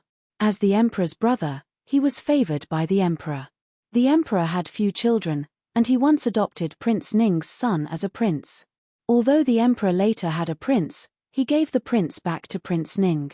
After all, the status of Prince Ning's mansion was not ordinary.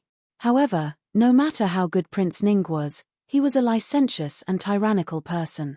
If he liked a girl or a young wife, he would directly take her away. How could a girl in the boudoir like Qin Yining deal with this kind of thing?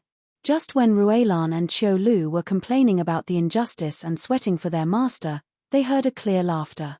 Qin Yining said with a smile, "Shopkeeper Zhong is a wonderful person. This is the first time I've seen you beg someone like this. Since you don't want to tell the truth, please do as you please." As she spoke, she picked up a cup of tea. "Serve tea to see the guest out?" The maidservants were stunned. It was Ruelan who reacted first and asked shopkeeper Zhong to leave. Shopkeeper Zhong was stunned and looked at the girl in the first seat in astonishment. He saw Qin Yining was calm and graceful, with a gentle smile, as if he wouldn't be shaken even if the wind and rain fell on him. Shopkeeper Zhong immediately put away his disdain and didn't dare to belittle her as a little girl. He knelt down with a thud. "Boss, please don't be angry," Qin Yining said. "Shopkeeper Zhong, since you're here to beg me, don't try to deceive me. You rented people from the musical house. I don't believe that you haven't lost your face like this before. How did you deal with it at that time? Now, since you can't deal with it well, it must be unusual. You'd better tell me the truth. I'll listen to it and maybe I can help you think of a way. Shopkeeper Zhong knelt on the ground and kowtowed. Boss, you're wise. The girl who was taken away by Prince Ning was surnamed Tang and her name was Meng. She was the only daughter of the former Imperial Hospital's Chief Tang. Imperial Hospital's Chief Tang was sentenced to be executed because he poisoned the Empress. The women of the Tang family didn't want to be humiliated, so they all killed themselves. This Miss Tang escaped because she became a nun half a year ago. Later, when the incident happened, she was taken to the musical house and then rented back. Qin Yining understood the latter part of shopkeeper Zhong's words even if he didn't say it. She was born among the common people, so she knew more than the nobles in the capital city. The emperor was muddle-headed and incompetent. He was almost 70 years old, but he only favored the Empress Cao, who was in her early 20s. Cao was born in a famous family. Her father was the Crown Prince's imperial preceptor, Cao Bingzhong. Imperial preceptor Cao's daughter was the Empress, and his disciple was the Crown Prince. He was in the limelight in the imperial court, so he acted even more arrogantly. As for the Empress Cao, it was said that she was devastatingly beautiful and seductive. Not only was she doted on, but she also frequently interfered with the imperial court. She was no different from Deji, Bao Sai, Fei Yan, and Huda in history. The common people didn't call Cao the Empress, but the Demon Empress. Everyone said that the reason the emperor was so muddle-headed was because of the Demon Empress. Qin Yining also heard about the Tang family on his way back to the capital city. It was said that a certain imperial physician was on good terms with the civil officials in the capital city. He hoped to clean up the emperor and eliminate the Demon Empress. In the Dian dynasty, he used his position to poison the Demon Empress. He didn't expect the Demon Empress to be so tough. She was only half dead from the poison, but the entire family of the imperial physician lost their lives. After hearing shopkeeper Zhong's words, Qin Yining understood the origin of this Miss Tang Meng. Today, shopkeeper Zhong came as if his ass was on fire. Qin Yining was confused at first, but now she understood why he was so humble. Tang Meng's father was the hero who killed the Demon Empress with poison. Tang Meng was the hero's orphan. She was brought back by the Zhao Yun Bureau, but they didn't protect her well. She was taken away by the perverted Ning Wang for 3 days. Everyone could guess what would happen in these 3 days. Presumably, the old antiques in the capital city must have tortured shopkeeper Zhong a lot in these 3 days. Those officials couldn't deal with imperial tutor Cao and Ning Wang, but they were more than enough to deal with a small shopkeeper. Shopkeeper Zhong also had a son and nephew. If this matter wasn't handled well, shopkeeper Zhong's family wouldn't have a foothold in the capital city. They might even lose their lives. No wonder shopkeeper Zhong is so anxious. Qin Yining frowned and said, "I understand what you said. You can go back."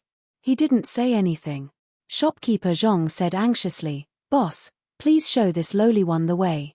This lowly one's family will definitely be deeply grateful. We will be loyal to boss for the rest of our lives." Shopkeeper Zhong. Qin Yining said calmly, "What do you think I can do?" This sentence was like a bucket of cold water poured over his head. Yes, the original boss was a great talent like Sun Yu, but he didn't take on this hot potato. Now the boss was just a girl in the boudoir. What could she do? He was really turning to any doctor in his desperation. Shopkeeper Zhong hung his head in despair. He could already foresee the future of his family. Maybe he would lose his life in a few days. Qin Yining brought the tea again. This time, shopkeeper Zhong bowed politely and Ruelan saw him out. Qin Yining slowly put down the teacup. Her indifferent expression was gone. She frowned and pursed her red lips. She felt like there was a big stone pressing down on her heart. She first paced back and forth in the room. She felt that the room was suffocating, so she walked to the courtyard. Under the dim sky, the bamboo forest in the small courtyard rustled and the shadows of the trees were dense. It was as if this was the only place left between heaven and earth.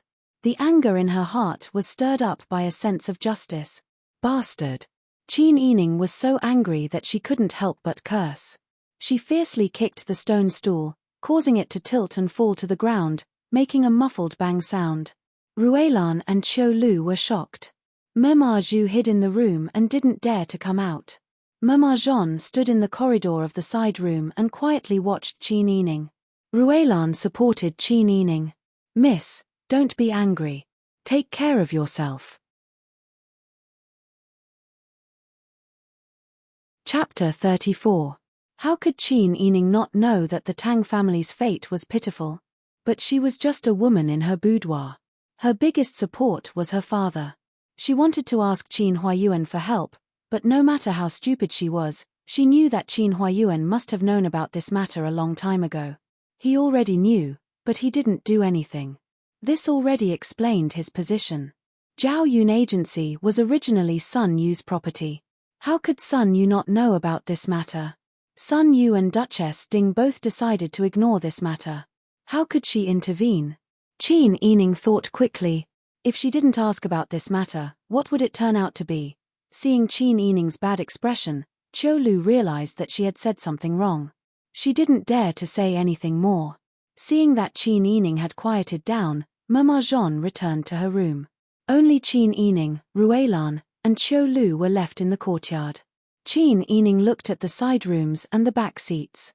After confirming that there was no one else, she suppressed her anger and said in a low voice, "This matter needs to be discussed at length." Ruelan could tell from Qin Yining's words that something was wrong. She said anxiously, "Miss, this matter involves Prince Ning. What can a woman in her boudoir like you do? You should just ignore it." Qiu Lu also bit her lip and knelt down, saying, "Miss, this servant spoke without thinking. It's not suitable for you to intervene in this matter. Please don't be affected by this servant." Qin Yining shook her head and helped Qiu Lu stand up. Her gaze was firm and bright as she said, "It's fine if I didn't know. But now that I know, I can't not try. I'm not sure I can save them. But if I don't even dare to try, I'm afraid I'll feel guilty for the rest of my life. Miss, it's better to avoid trouble. You, Ruelan, I was picked up by my foster mother by a stream. If she had the mindset of the less trouble the better and refused to adopt me because she was afraid of getting involved in trouble, I'm afraid I would have died a long time ago. How would I be able to stand here and talk to you?" Qin Yining's eyes were very bright, as if they were filled with stars. "Although I've been living a hard life all these years, I've never dared to forget what my foster mother taught me. As a human being, there are always some moral principles that cannot be abandoned. If this matter were to continue, Miss Tang's life would be ruined. Secondly, I'm afraid that shopkeeper Zhong's family will suffer the crazy revenge of Qingliu's group." At this point, Qin Yining sneered, "Qingliu and those people didn't dare to look for Prince Ning or the boss of Zhao Yun Agency, so they could only vent their anger on the shopkeeper. Shopkeeper Zhong didn't do anything wrong, and his family is innocent. Tell me, this matter involves the rest of a young lady's life, and it also involves the lives of an innocent family. How can I pretend that I don't know?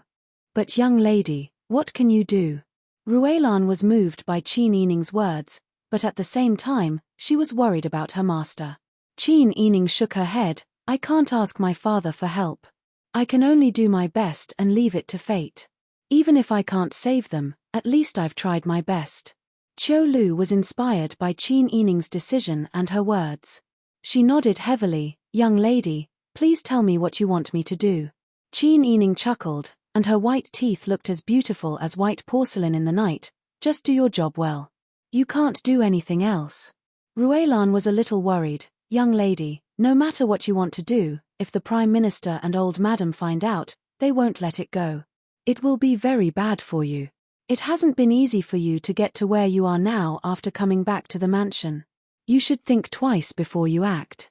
Qin Yining knew that Ruelan was cautious and that she was worried about her, so she smiled gratefully. "So what if it's the worst? Even if my bones are broken, I'm still my father's daughter. I've lived through the worst days. They won't beat me to death in front of me because they care about their reputation, right? If not, I'll just go back to chopping firewood and gathering herbs to be a savage." Her self-joking tone was very carefree, and the two maidservants were full of pride and enthusiasm. But at this time, a deep male voice suddenly entered their ears. Well said. Qin Yining was startled and quickly pulled the two maidservants back. But because of her reputation, she didn't dare to say anything before the situation was settled. She only lowered her voice and reprimanded, "Who is it?" The dignified young man on the roof silently covered his face. "Wang Yi, why couldn't you control yourself and make a sound?" The young man next to him was also stunned for a moment. These two people were little Wang Yi, Pang Xiao, and his bodyguard, Huzi, who were regarded as evil stars by Dian's officials and common people, who were visiting the Prime Minister's mansion tonight. Pang Xiao was only stunned for a moment before he jumped into the courtyard and stood in front of Qin Yining without any concealment. Huzi was startled by his master's actions. Before he could react, Pang Xiao's hand shot out like lightning and grabbed Qin Yining's face. The master and servants cried out in alarm. Qin Yining was so scared that she closed her eyes. She felt the weight on her head loosen, and a lock of her long hair suddenly fell down and draped over her shoulder. Then, her cheek was touched by a large, rough hand. The hand was dry and warm, and there were rough calluses on the fingers and palm. It scraped her cheek until it hurt slightly. Was she being molested?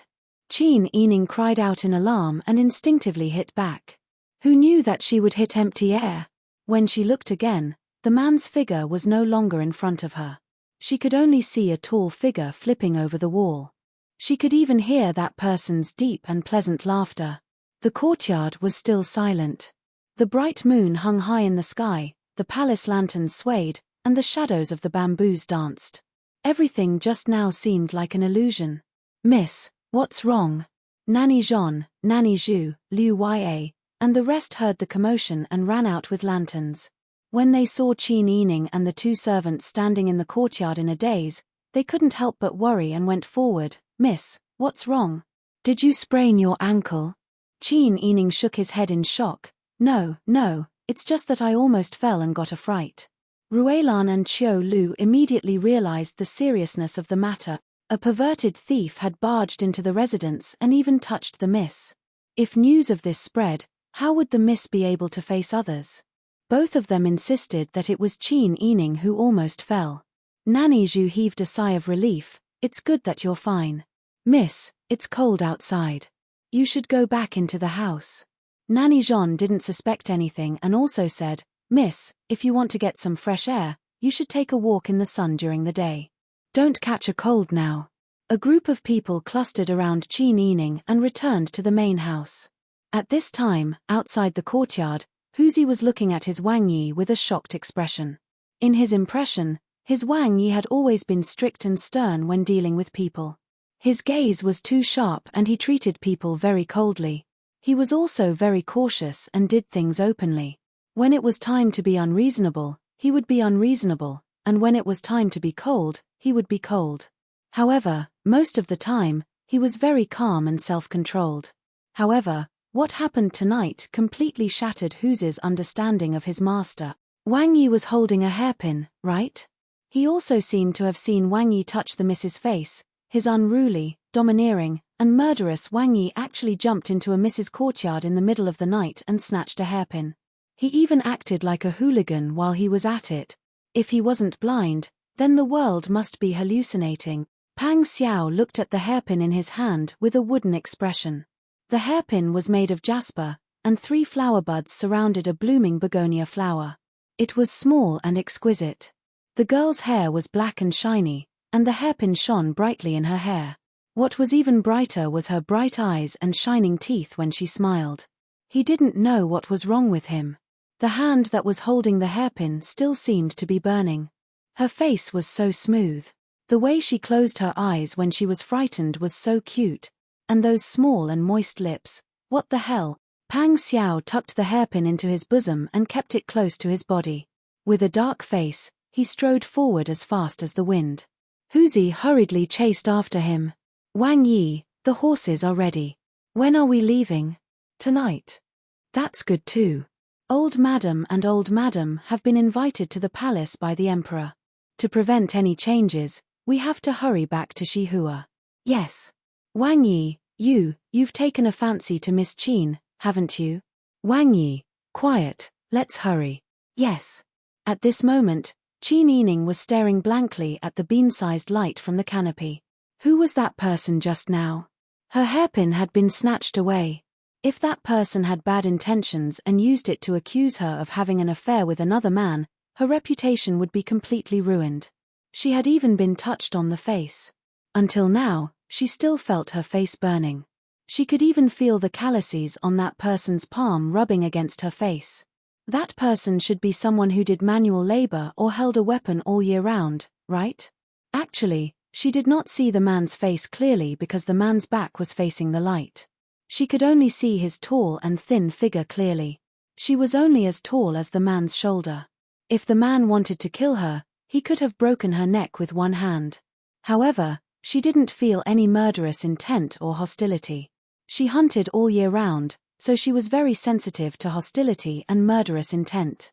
If that person had the slightest intention of harming her, she would have felt it as soon as he stared at her maliciously. Then why did that person suddenly appear in her courtyard? How much did that person hear of what she said? Would things develop in a direction that she couldn't control? Qin Yining felt her heart was in a mess. She turned over in annoyance. Ruelan, who was on night duty outside the canopy, heard the noise and hurriedly put on her clothes. "Miss, are you all right?" "I'm fine." Qin Yining sighed and said, "Today's matter must not be spread. This servant understands. I definitely won't speak carelessly." Qin Yining closed her eyes. Sleep. No matter what, she still had to live her life. The next morning, Qin Yining went to greet the Sun Clan and the old madam as usual. Then she returned to the old madam. "Today, I'm going to take a look at the shops under Zhao Yun Agency. I've agreed with Master Zhong that I'm going to check the accounts." The old madam only told her to bring a few more people and agreed. Qin Yining went back to the courtyard to dress up. Then she left with Qiu Lu and Ruelan in a carriage. Chapter 35. But when they arrived at the corner gate of Prince Ning's mansion, they were worried. Qin Yining didn't send an invitation and came alone. She couldn't prove her identity. Also, as Prime Minister Qin's legitimate daughter, she was nothing in front of Prince Ning. It all depended on Prince Ning's mood whether he would see her or not. Faced with the persuasion of shopkeeper Zhong and the smiling head maidservant, the doorman was somewhat unable to resist. He stared at the oil wall carriage for a long time, afraid that he would let in some troublemaker and lose his life because of it. He thought for a while and told the two people in front of him, "Wait a moment. I'm going to report to the housekeeper." Then he ran away. Ruelan and shopkeeper Zhong went to Qin Yining's carriage to report. Qin Yining thought for a while and sighed. "Bring me the veil hat. I'll go talk to them myself." "Boss, why don't we wait and see what they say?" Shopkeeper Zhong was hesitant. "No need to wait. We don't have an invitation. If we don't let them see me, I'm afraid they won't see Prince Ning so easily." Ruelan and Qiu Lu didn't understand what Qin Yining meant. Could they let her in as soon as they saw her? Shopkeeper Zhong was a wily old fox. Thinking of Qin Yining's appearance he saw yesterday and Lord Ning's preferences, he immediately understood. Qin Yining wouldn't use a honey trap on Prince Ning, but he would use beauty as a stepping stone. When the doorman saw a beautiful girl come to see him, he would most likely guess and report back. Boss was willing to go to such lengths to save their family. Shopkeeper Zhong was even more moved. He said in a trembling voice, "Boss, you've been wronged. I'll never forget your kindness." Qin Yining shook his head and sighed. "Since things have come to this, Shopkeeper Zhong, you don't have to be so polite." By now, she had put on the veil hat. Holding Ruelan's hand, she stepped on the red lacquered wooden stool and got off the carriage. Today, she was wearing a honeyed satin waistcoat with floral makeup, a white plain gauze dress, a gorilla red cloak inlaid with white rabbit fur, and a white gauze hat. Although her appearance could not be seen clearly, from her dignified standing posture, one could see that she was a well-educated young lady of a noble family. By this time, the doorman had already called the head housekeeper out. As soon as the two of them came out of the corner gate, they saw the charming young lady by the side of the carriage. In their hearts, they had a hint of understanding. The housekeeper was already in his early 40s. His plump body was wrapped in a dark blue brocade robe and a six-jointed hat. When he smiled, his eyes were so narrow that they were almost invisible. "Greetings to this young lady. You were the one who requested to see our Wang Yi." Qin Yining smiled and said in a gentle voice, "Yes, I'll have to trouble you to pass the message. Just say that Prime Minister Qin's daughter has something important to tell Wang Yi." The curtained hat was only covered by a thin white veil. A gust of wind blew, revealing her delicate chin and smiling lips. The housekeeper stared blankly. He secretly wondered what this young lady was like. Now that she was covered up, she was already attractive enough. Wang Yi should be interested in meeting her. Right at this time, a carriage slowly drove over. Everyone turned around to look and saw a vermilion, ornate, 8-treasure tasseled carriage slowly stop a few steps away. The carriage was extremely luxurious. The body of the carriage was made of navy blue brocade. Under the sunlight, the tasseled pearls swayed as the carriage moved forward. It was extremely beautiful. The coachman jumped down from the shaft of the carriage. The servants lifted the carriage curtain and saw a tall and thin young man lean out of the carriage. The young man's hair was tied up with a jade crown. He had a long face, and his appearance could not be considered extremely handsome. However, from his scholarly appearance, there was a hint of understanding. His eyebrows were thick and long, and there was a faint Sichuan character between his eyebrows. His skin was fair, and the snow-white fox fur collar on his shoulders brushed against his face when the wind blew, making him appear very noble. When the head housekeeper saw this person, he immediately smiled and went forward to bow. Just as he was about to speak, the young man raised his hand to stop him. "This young lady is..."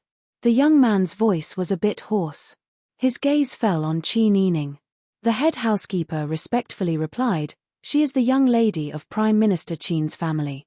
She wants to see Wang Yi." The young man played with the embroidered pouch at his waist with one hand. Then he smiled and cupped his hands in greeting. "Hello, Miss Qin." "Hello, young master." Qin Yining returned the greeting. The young man said, "Young lady wants to see Prince Ning. Then please come in with me." Qin Yining looked up in surprise. Through the veil of the hat, he saw the young man's expression as if it was natural. The head housekeeper also did not have any intention of objecting. This should be the master of Prince Ning's residence. Looking at his age, perhaps he was Prince Ning's son? However, he did not call Prince Ning father, but Prince Ning. Qin Yining quickly thought of the Prince Ning who had been adopted by the emperor. After being a prince for less than a year, he had been returned to the Prince Ning's residence because the emperor's concubine had given birth to a prince. This Prince Ning was said to be a prince, but he was not the emperor's biological son. He was said to be the heir apparent, but he had been adopted by the emperor. His position in Prince Ning's residence was very awkward. Qin Yining led Ruelan, Qiu Lu, and shopkeeper Zhong into the Prince Ning's residence behind the young man. They passed through the Yi Gate, circled around a large man-made lake, passed through rockery, and arrived at a courtyard. Entering the main hall, a horizontal board hung high in the middle of the room. The words benevolence were written on it. Below the horizontal board was a painting of the 8 horses. Looking down, there was a long table made of yellow rosewood. On the table, there was a glazed flower vase on the left and right. There were fresh flowers in the vase. In the center, there was a carved brass incense burner burning with an unknown incense. It smelled faintly of pine oil and sandalwood. The young man was the first to step across the shiny black marble floor. He directly sat at the head of the table and said with a smile, "Miss, please sit." Seeing him sit in such a relaxed manner, Qin Yining was even more certain of her guess. After smiling and thanking him, she took off her veiled hat and sat down. Ruelan, Qiu Lu, and Master Zhong all stood behind Qin Yining with their heads lowered. When the young man saw Qin Yining's true appearance, he was stunned at first. He immediately lowered his eyes and coughed softly. He said, "Miss, are you the precious daughter that Prime Minister Qin just found?" "Yes, I am." Qin Yining was somewhat nervous. She was afraid that the young man would ask her the purpose of her visit. After all, it was one thing to discuss the matter of Prince Ning snatching someone in person, but it was easy to be misunderstood as making up Prince Ning's mistakes if she talked about it behind his back.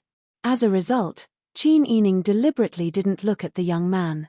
She raised her eyes to look at the calligraphy hanging in front of her, and then looked at the painting of the 8 horses hanging above the head of the table.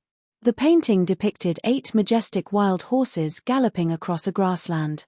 There was no signature or seal. The young man couldn't help but want to look at Qin Yining's face. Seeing that she seemed to be interested in the painting of the 8 horses, he asked with a smile, "Miss, what do you think of this painting?" Qin Yining was stumped. She didn't know much about painting, so she could only laugh dryly and say, "It's very well painted." The young man originally thought that she was knowledgeable about painting. He didn't expect to hear such a dry sentence. He was a bit surprised. When Qin Yining saw the young man's expression, she also felt that her words were too insincere. She coughed and said, "The painting of the horses is very lively. However, I am certain that the person who painted this painting has never seen a group of horses before." The young man was very surprised. He stood up and looked at the painting with his hands behind his back. He then asked Qin Yining curiously, "Why do you say that?" "I don't think there is anything wrong with this painting." When Qin Yining saw that the young man was so serious, she blinked doubtfully and said softly, "I grew up in the mountains. I was once saved by a group of wild horses like this. Therefore, I have some understanding of what a group of horses looks like." He had heard that Prime Minister Qin's biological daughter had been swapped away and had led a wandering life for 14 years. At this moment, the young man was completely interested in Qin Yining. He continued to ask, "If Miss doesn't mind, please tell me in detail. What does a group of wild horses look like?" Qin Yining smiled and said, "That year, I was attacked by wild wolves. I panicked and ran out of the forest. I saw a group of wild horses eating grass in a large grassland. Because no one could save me, I was too scared. Therefore, I didn't think much and directly rushed towards the group of horses. At that time, it was a leading horse that saved me." Recalling the past, Qin Yining seemed to be able to see the handsome red wild horse. Her smile gradually widened. The leading horse of the group of horses, just like the one running in the middle of the painting, was bigger than the other horses. Its mane was very long and it was very strong. The leading horse was handsome and brave. In times of danger, it could protect the group of horses. It could even fight against the wild wolves. At that time, it was because I rushed towards the group of horses and attracted the wild wolves. The leading horse went berserk and chased the wolves away. That was how I survived." Speaking of this, Qin Yining stood up and walked 3 steps behind the young man. She looked up at the painting of the 8 horses. The horses in this painting are handsome and the painting is very vivid. However, perhaps the painter wanted to highlight the leading horse's handsomeness, so he painted it in the middle. You should know that in a group of wild horses, the leading horse is the leader. This is completely wrong. That's why I said that the painter must have never seen a real group of wild horses. The young man nodded repeatedly. He turned around and looked at Qin Yining with a burning gaze. His gaze fell on her bright eyes, but he quickly looked away. His ears turned red. "Miss, I didn't know you had such a rich experience. I've learned a lot this time." Qin Yining quickly shook her head. "Young master, you're exaggerating. I really don't know much about painting and calligraphy. I can only see that this painting is good. The rest is just nonsense. I hope young master can forgive me." "Miss, what are you saying?" Just as the two of them were exchanging pleasantries, they heard someone say, "Wang Yi is here." Then, there was the sound of footsteps. Looking in the direction of the sound, they saw a man in his 50s walk out from the back hall. This man was very tall. He wore a dark purple brocade robe and a purple gold crown on his head. He had a full beard, so it was impossible to see his face clearly. As he walked with a majestic gait. In his arms was an enchanting woman wearing a light green muslin dress. When Prince Ning walked into the front hall, his eyes lit up when he saw Qin Yining. Then, he saw the young man next to her. He laughed heartily and cupped his hands. The young man returned the greeting and said, "Miss, you still have things to talk about with Wang Yi. I won't disturb you." After he said that, He politely bowed and walked to the back of the hall.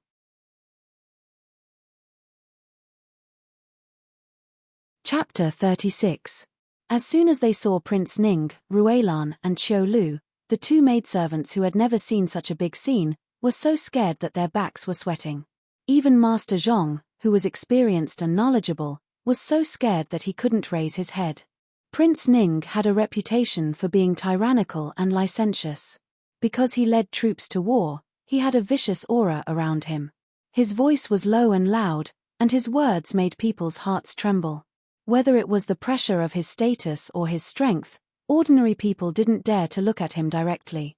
At this time, Prince Ning knew that he was going to meet a woman in her boudoir, but he still held a beautiful concubine in his arms. His restless hands rubbed the woman's waist and chest, causing the woman to laugh coquettishly and unrestrainedly. His irreverent attitude was self-evident. Facing this kind of Prince Ning, any young lady would be embarrassed and afraid, retreating like the plague. Even men would feel humiliated. But Qin Yining didn't move. As if he couldn't see what Prince Ning was doing, he bowed respectfully. "Greetings, Prince Ning. I'm from the Qin clan, the only daughter of Prime Minister Qin. I took over the business of Zhao Yun Agency a few days ago. As the new owner of Zhao Yun Agency, I came to see Prince Ning about Miss Tang." "You're quite bold." Prince Ning snorted. "I thought that Qin Meng raised an interesting daughter who admires this king's strength and came to see you." As soon as he said this, the beautiful concubine in Prince Ning's arms giggled. Qiu Lu and Ruelan were angry, but they didn't dare to say anything. They lowered their heads and didn't know what to do. Master Zhong broke out in cold sweat. He began to regret asking Qin Yining to come and ask for help.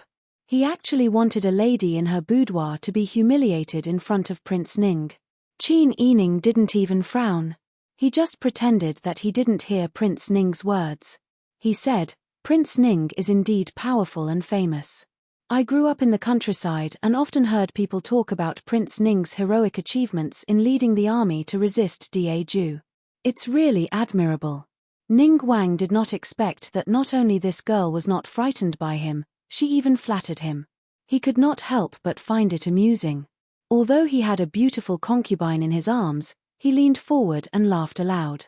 "Well said. This king couldn't bear to see Da Ju usurping the throne like a bunch of rascals.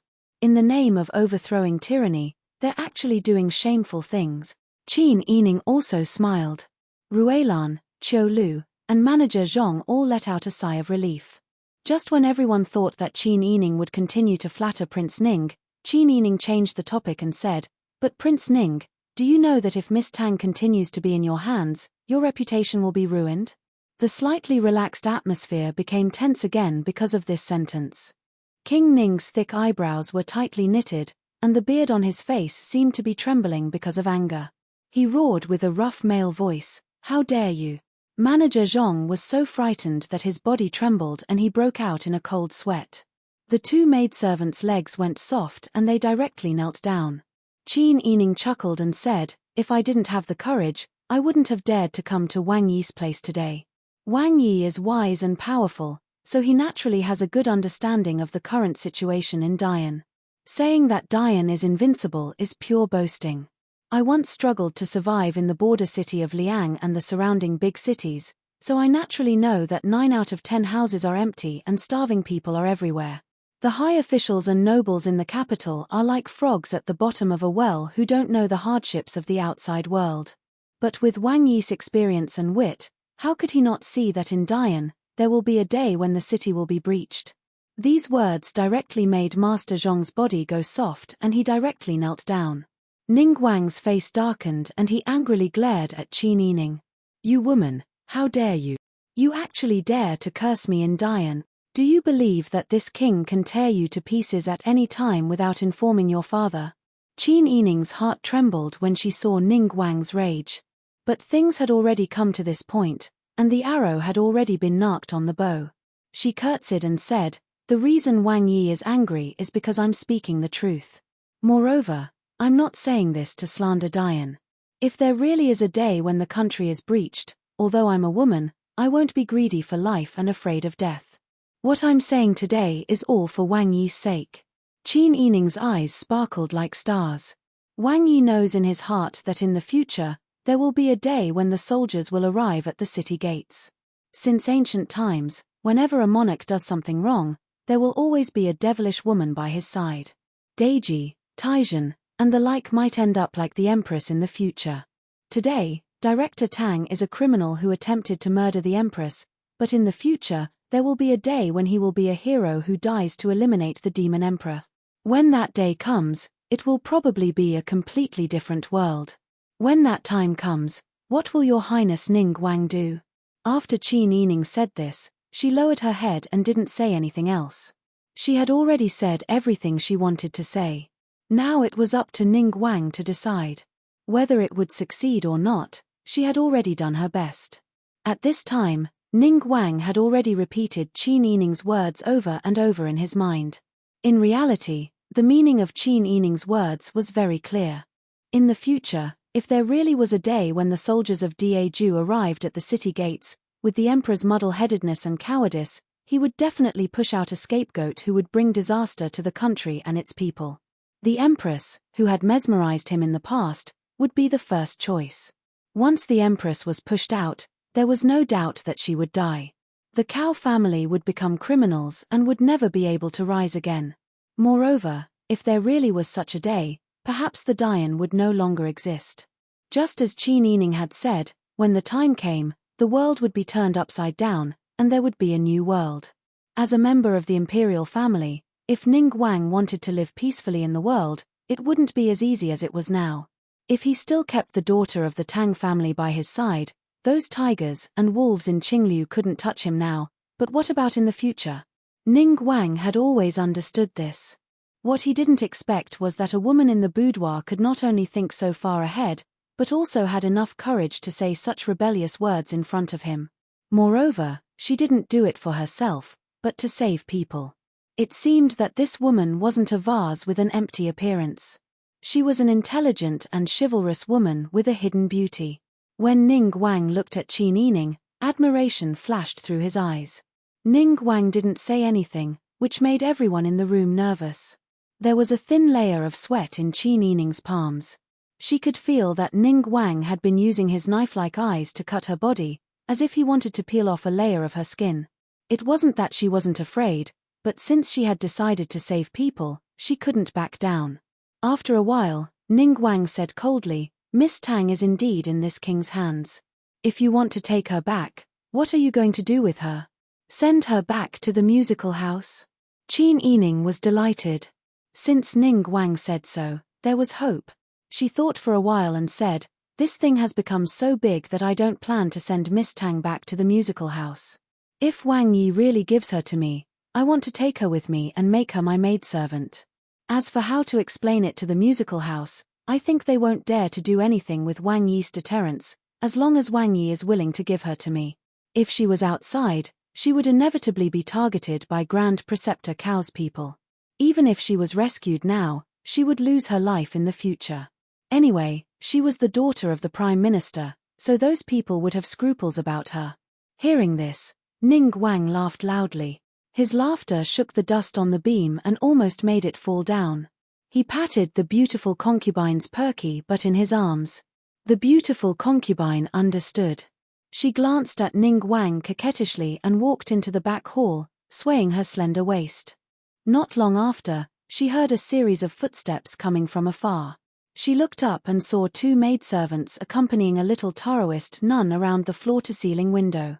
The little Daoist nun was petite with a pair of round eyes on her apple-shaped face. She was very cute. Her loose Daoist robe hung loosely on her body, making her look like a child who had stolen an adult's clothes.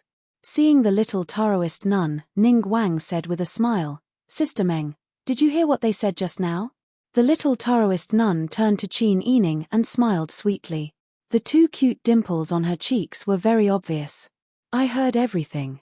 Thank you for your kindness, sister," Ning Guang said. "Then are you willing to be this sister's maidservant?" The little Taoist nun nodded. "Sister Qin is very warm-hearted. I'm all alone now, so I can't be the young miss I used to be. Naturally, I've accepted reality. Since I can't go back to the Taoist temple or the school, I'm willing to follow Sister Qin and treat her as my master. I'll serve her loyally for the rest of my life to repay Sister Qin's kindness for saving me today." Ning Wang nodded. His voice was so gentle that it seemed like he was a different person. "Miss Qin, this is the daughter of Grand Preceptor Tang, Miss Tang Meng. This king sees your sincerity, courage, and intelligence. He thinks you'll be able to protect her well. This king is relieved to hand her over to you." He smiled warmly at the little Taoist nun. The little Taoist nun, who was Tang Meng, smiled back. She knelt down properly and bowed to Ning Wang. "Sister Meng thanks Wang Yi for protecting me these days. I can't repay you for taking the blame for me." Ning Wang smiled. "This king is indebted to your father. This king only did a small favor. Besides, even if it weren't for you, how could this king's reputation be any less? You may leave." He waved his hand. Tang Meng stood up and walked to Qin Yining's side with a smile. She bowed and said respectfully, "Miss Qin Yining, Master Zhong, Ruelan, and Qiu Lu were all stunned. Things had changed so quickly that they couldn't react in time. In Qin Yining's imagination, it should be a great beauty in distress who was caught and ravaged by Prince Ning in his mansion. Qin Yining and Tang Meng were the same age. Qin Yining was born like this, so he assumed that Tang Meng was the same. He didn't expect that the real Tang Meng was such a lovely little girl. She looked completely different from the great beauty in distress in his imagination, and the ravaging she thought was even more ridiculous. Wang Yi wasn't a pedophile, and it sounded like he used to be friends with Grand Preceptor Tang. Yes, it was inappropriate to keep Tang Meng in the musical house or the Zhaoyun agency. There were too many people outside. If Grand Preceptor Cao hurt someone, there would be plenty of opportunities for him to take action. With Grand Preceptor Cao's character, how could he let go of the family who had once poisoned his daughter? He would definitely kill them all.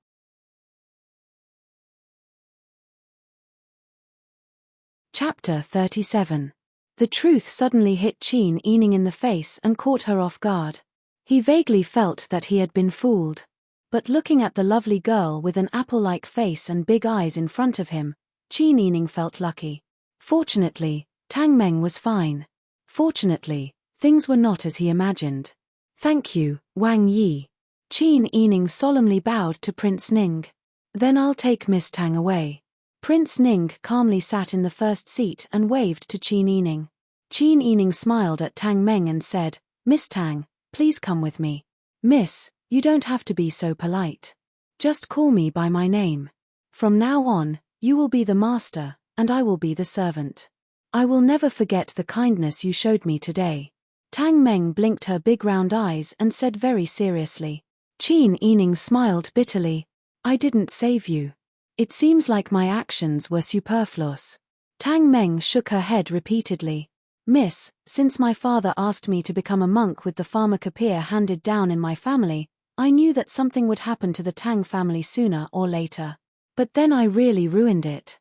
Although I became an outsider, I got used to the fickleness of the world because of what happened to the Tang family. The musical house took me back and forced me to return to the secular world. I refused, and they tortured me. Later, the Zhaoyun agency rented me. I was brought back by Wang Yi, and I lived a peaceful life for a few days." Tang Meng's eyes were filled with tears. "Miss, except for Wang Yi, you are the only one who took the initiative to help my family. You and I met by chance, and there is no karma between us. You, the daughter of a boudoir, can withstand the pressure of rumors outside to come to the mansion to save me. I know the risk you took. I can't repay this kindness in my life." Her words moved Qin Yining, Master Zhong, Ruelan, and Qiu Lu. Qin Yining saved people because he didn't want a good girl's life to be ruined, and he didn't want Master Zhong's family to be implicated in the disaster. He never thought that he would be grateful or rewarded. Now that he heard Tang Meng's words, he blushed first. He took Tang Meng and Prince Ning's hand, bowed again, and left quickly with his men. Prince Ning had been sitting at the head of the table and had seen everything. Suddenly, he smiled playfully and said, "I didn't expect that old fox Qin Meng could raise such a warm-hearted girl." "That's right." A person slowly walked out from behind the ground cover. It was the young man that Qin Yining had met earlier. Prince Ning casually cupped his hands towards the young man. "Did your highness hear what she said just now?" The young man nodded, a trace of distress in his expression. "She's right. These stubborn old fools in the capital who think they're invincible are actually frogs at the bottom of a well. Even now, they still have the time to wrangle over whether to fight or not. This king has seen through them long ago. These people are a bunch of useless trash. If they really do break into the city in the future, they won't be so scared that they'll piss their pants." Ha ha ha. Prince Ning laughed loudly. Hearing this, the young man also burst into laughter. He stood beside Prince Ning with his hands behind his back and looked at the painting of the 8 horses for a long time. Slowly, a blush appeared on his face. Prince Ning understood, but he didn't point it out. Instead, he asked, "Has your highness really made up your mind?" The young man paused, then said, "What? Does your highness not agree and want to back out?" Prince Ning looked into the young man's eyes, his gaze sharp. He said in a mocking voice, "This king wants to back out. This king didn't expect your highness to take the initiative to impeach Grand Preceptor Cao.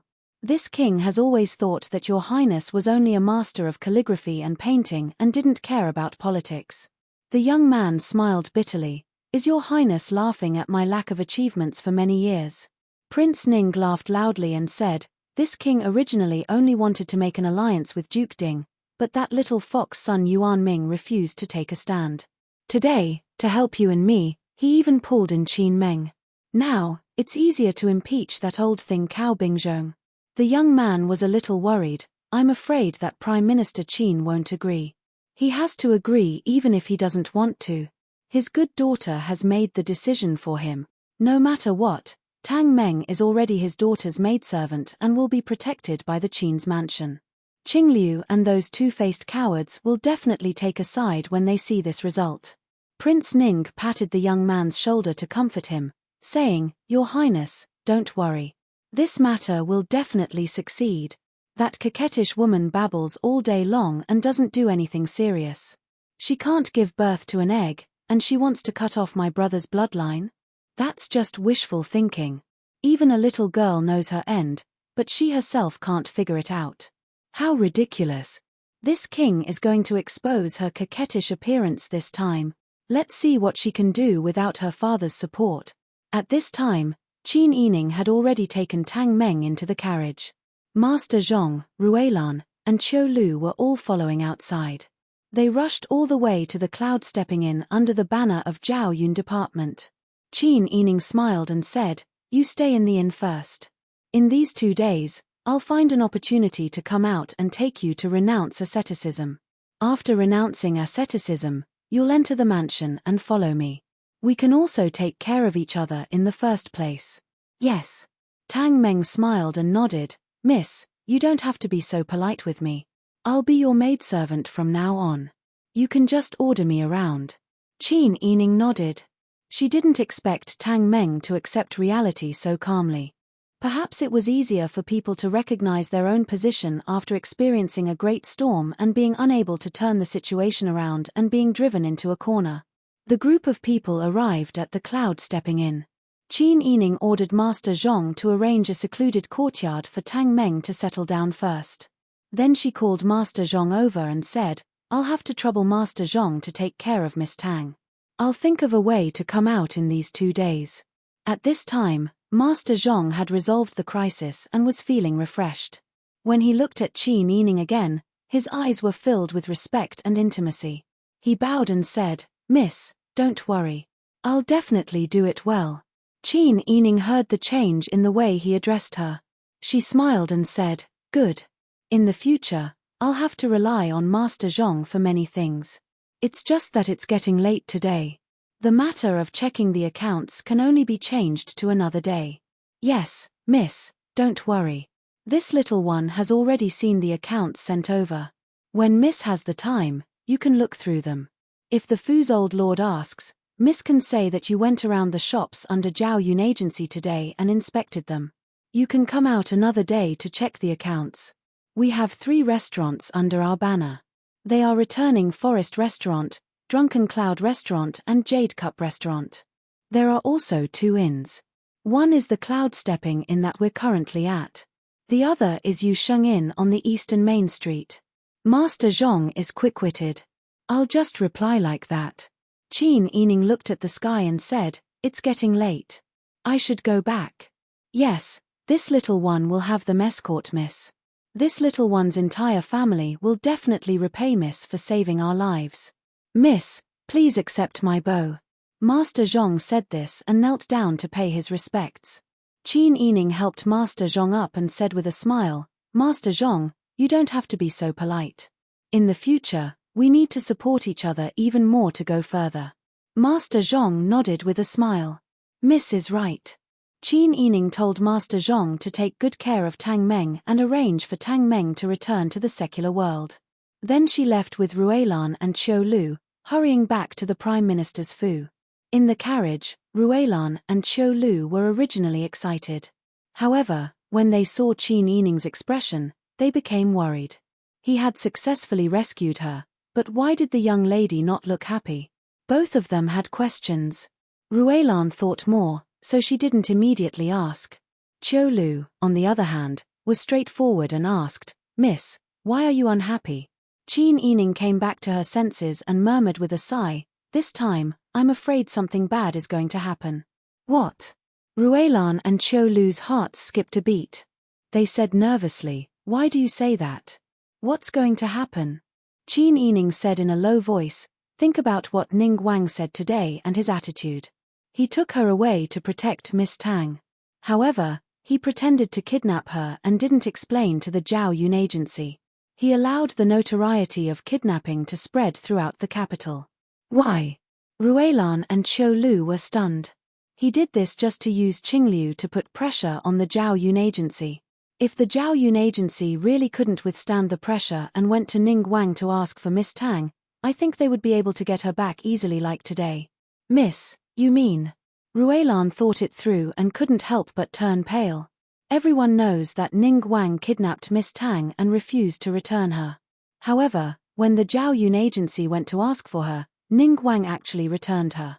I'm afraid everyone will think that Ning Guang and the Zhao Yun agency have a good relationship and are in cahoots.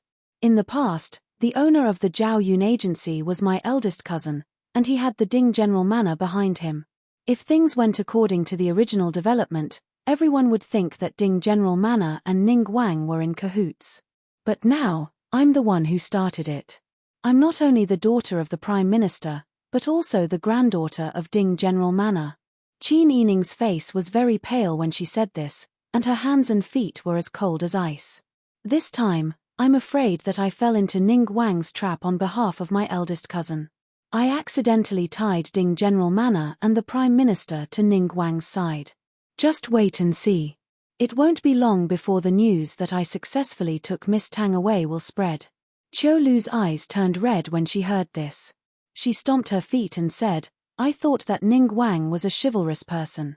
I didn't expect him to be so evil. In order to win over Ding General Manor, he actually used such a method." "Yes," Ruelan also said, "so, Duchess Ding's arrangement." Ruelan suddenly realized that her words were suspected of sowing discord, so she hurriedly stopped talking. Qin Yining said, "Grandmother may not have bad intentions. She just thought that since I'm a little girl, the only way to deal with it is to let Master Zhong take the blame, and then I'll change the head shopkeeper. In this way, it doesn't matter if I don't take the blame." But neither grandmother nor my father thought that I would go and ask for Tang Ling. Ruelan persuaded, "Miss, now that things have come to this, you have good intentions. Now the best thing to do is to think about how to reply to the old madam and the Prime Minister. What if they blame you?" Qin Yining smiled bitterly. She had only returned to the Fu for a few days, but she had already experienced so many people's fickleness and schemes. She originally thought that after returning home, her life would be very peaceful. Rich families didn't lack food and clothing, and at least they wouldn't be as dark as those struggling to survive at the bottom.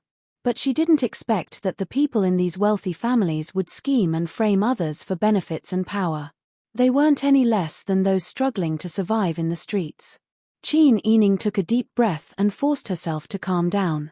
She began to think about the impact this matter would have on the Prime Minister's manor, Ding General Manor, and herself.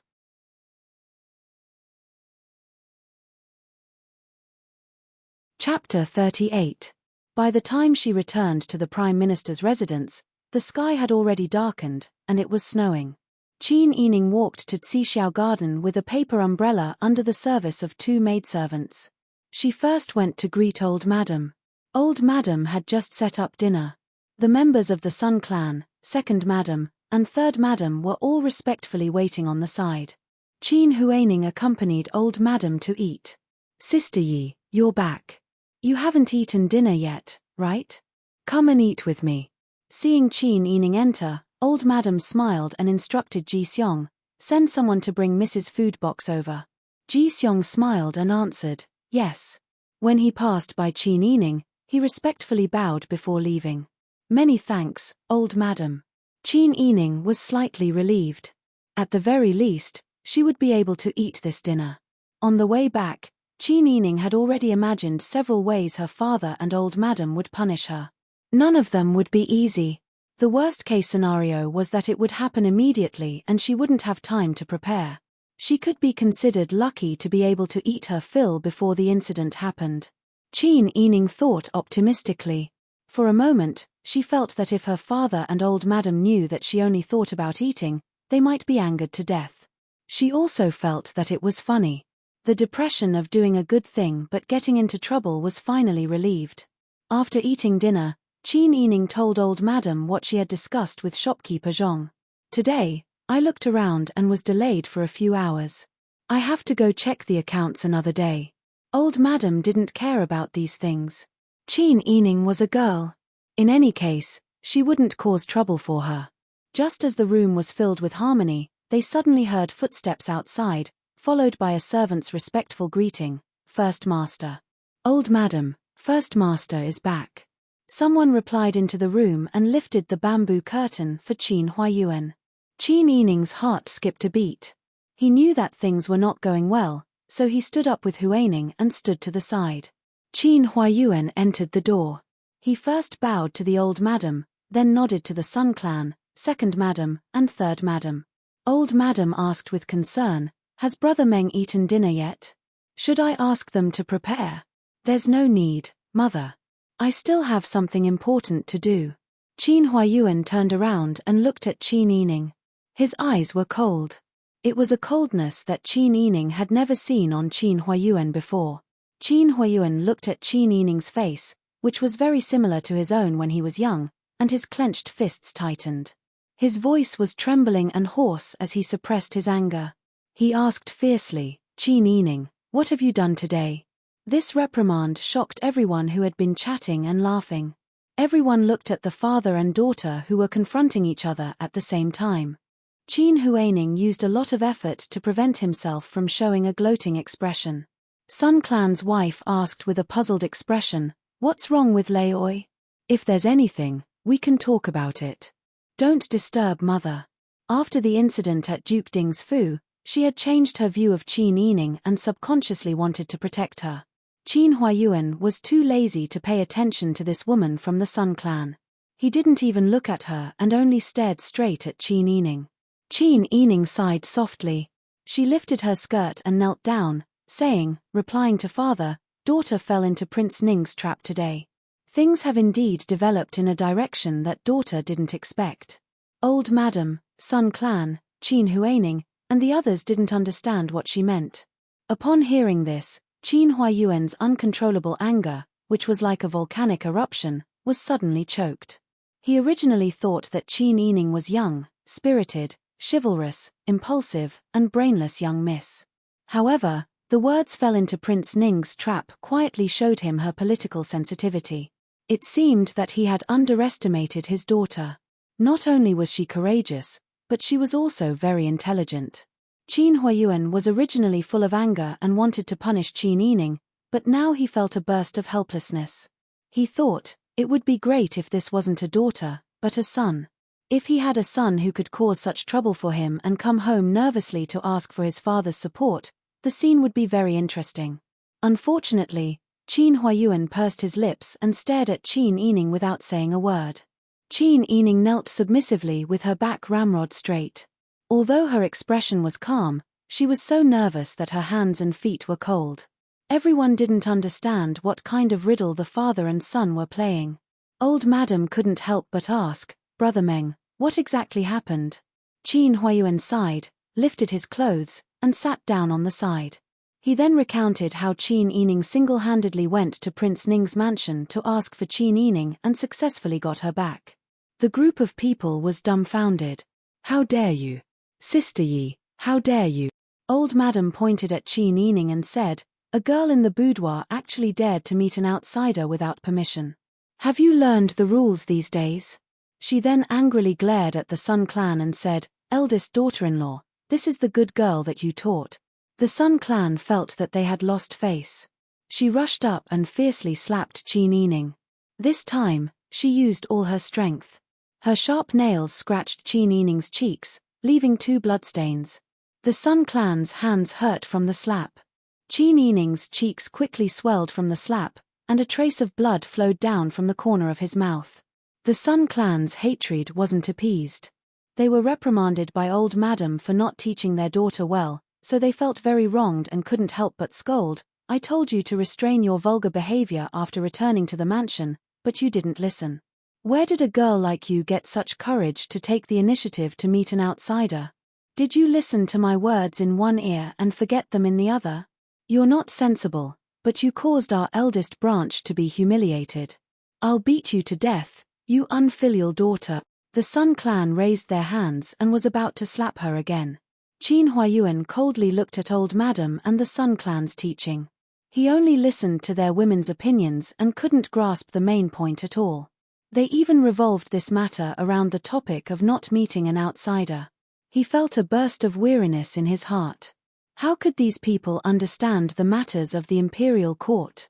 In contrast, he felt that Qin Yining's words of falling into Prince Ning's trap were very clear. Even if she made a mistake, he didn't dislike this daughter. Enough. Qin Huayuan impatiently waved away the Sun clan's slap that was about to land and reprimanded, "Your rules aren't good, but you're so ruthless when teaching your daughter. I think you're the one who should learn rules." The Sun clan's eyes widened in disbelief, and tears quickly accumulated in her eyes. She angrily said, "What are you saying, Master? What do you mean by my rules aren't good? Didn't I teach my daughter a lesson for you? If you're not willing to let me teach her a lesson, why did you say this in front of us? If you don't want to teach her a lesson, don't tell us. You're simply unreasonable." Qin Huayuan frowned and looked at Qin Yining. He said, "Sister Yi, come with me." After he finished speaking, he turned and walked out. Qin Yining stood up silently and saluted Old Madam and the others. Then, she followed Qin Huayuan out of the side hall. Inside the room, the Sun clan watched Qin Huayuan and Qin Yining leave.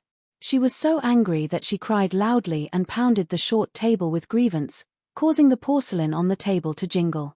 "I've seen through it. I'm old and can't enter Qin Meng's eyes. Qin Meng doesn't like me and wants to force me to death." Old Madam was originally thinking about what had happened and Qin Huayuan's reaction. Her mind was in a mess. Who would have thought that the Sun clan would make a fuss? It was so noisy that she couldn't calm down and think about why her son had such an attitude. After hearing what she said, she felt even more disdain for her. If Sun Haihan wasn't the legitimate daughter of Duke Ding, she would have thrown this shit-stirrer out long ago. Old Madam angrily said, "You're still shouting. I think Brother Meng wasn't wrong about you. Your rules are just like this. If you want to cry, don't cry here. Go back to Xingning Garden and cry. If you're still angry, you can pack up and go back to your maternal family now." Seeing Old Madam say such harsh words, Second Madam and Third Madam hurriedly came forward to persuade her. Qin Huaining cried and hugged the Sun clan's arm. "Mother, you should quickly apologize to grandmother. You can't go back to your maternal family." The Sun clan's temper was impatient. She was hot-blooded and didn't think at all. She only acted according to her heart.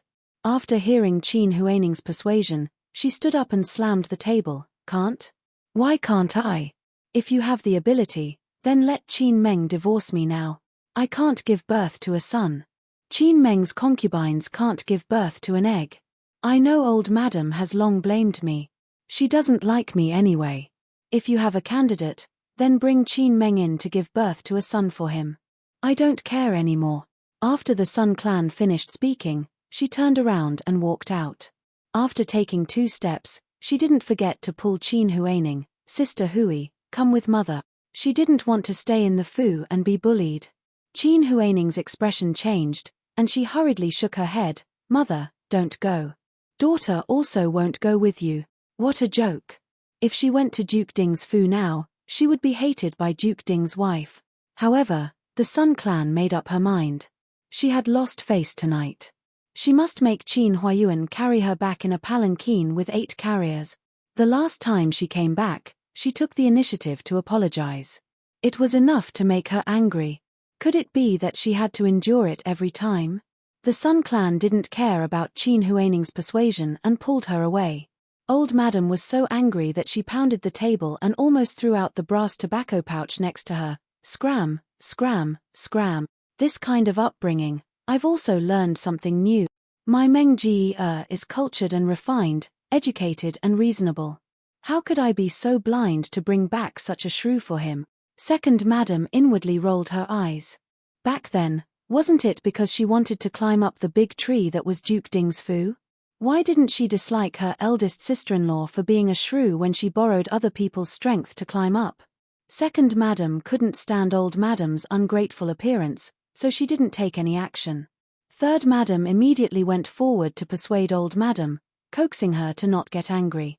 Qin Yining followed Qin Huayuan to the outer courtyard study. Just as he knelt down, he heard a servant come in and report, "Master, someone came in and said that eldest Madam wants to go back to her maternal home again.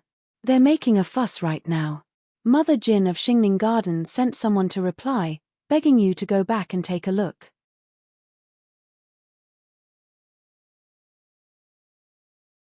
Chapter 39. Qin Yining saw that her father was still angry, so she immediately knelt in front of Qin Huayuan and said in a low voice, "Daughter is stupid," and fell into Prince Ning's trap. After saying this, she didn't say anything else. Qin Huayuan was waiting for Qin Yining to make a long and tedious apology, but she wasn't willing to say anything. It seemed like she felt that her only mistake was falling into a trap, but she didn't make the decision to save people on her own. Qin Huayuan was both angry and amused. This girl was still being stubborn in front of him. Just as he was about to reprimand her, a manservant's trembling voice entered his ears. In reply to Master, there's a message from inside saying that Madam is about to leave the second residence and is asking for Master's instructions. Are you going to persuade her or not? At least say something. Qin Huayuan already had a sense of loneliness. When he heard that the Sun Clan was making a fuss again, he finally impatiently reprimanded, "If she wants to leave, then tell her to scram. It's best if she doesn't come back." Hearing this, the manservant finally realized how angry Qin Huayuan was. He hurriedly saluted and scampered away. Qin Huayuan supported his forehead with his large, well-defined hand. He leaned half of his body on the redwood square table beside him, looking very tired. Qin Yining felt even more guilty when she saw Qin Huayuan like this. It was her father who brought her home from Liang City. It was her father who saved her from the fate of being banished to a farmstead. It was her father who confirmed her identity as the daughter of the first wife. Her father was overflowing with talent and ability. He became the prime minister in his early 40s. With all of these added together, Qin Yining's admiration for Qin Huayuan deepened. She could see that her mother wasn't talented and had an arrogant temper. She had nothing in common with her father, which had already made him very angry. But because she was soft-hearted, she had brought even more trouble to her father. She didn't regret saving people. But she hated herself for falling into a trap. "Father, please calm down. Daughter knows her mistake." Her father was working hard outside, yet he still had to face a mess when he returned home. He also had to deal with the mess that his daughter had created. It was really her fault. At first, I couldn't bear to see the 2 innocent families suffer, so I wanted to try my best. Prince Ning happily let me be his maid. I immediately realized that I had fallen into his trap. In the future, your daughter will not be so reckless. I will definitely think thrice before I act. Father, please don't be angry anymore. What if you hurt your body? Qin Yining pressed his forehead against the floor. His attitude of admitting his mistake was very sincere. Qin Huayuan sighed softly. From Qin Yining's words, Qin Huayuan understood Qin Yining's idea. It seemed that this girl didn't think that saving people was wrong. Was he just angry that he had fallen into his trap? Qin Huayuan wanted to teach his daughter to clean the snow in front of your own door. Don't worry about the frost on other people's roof. However, he couldn't say such utilitarian words in front of his daughter. Moreover, Qin Huayuan had always felt that he was like a broken string that no one would listen to. He did not expect that the words of understanding would not come from his mother's mouth, nor from his wife's mouth. Instead, it was his own daughter who said the words that he liked to hear the most. Forget it. He had always been a forward-looking person.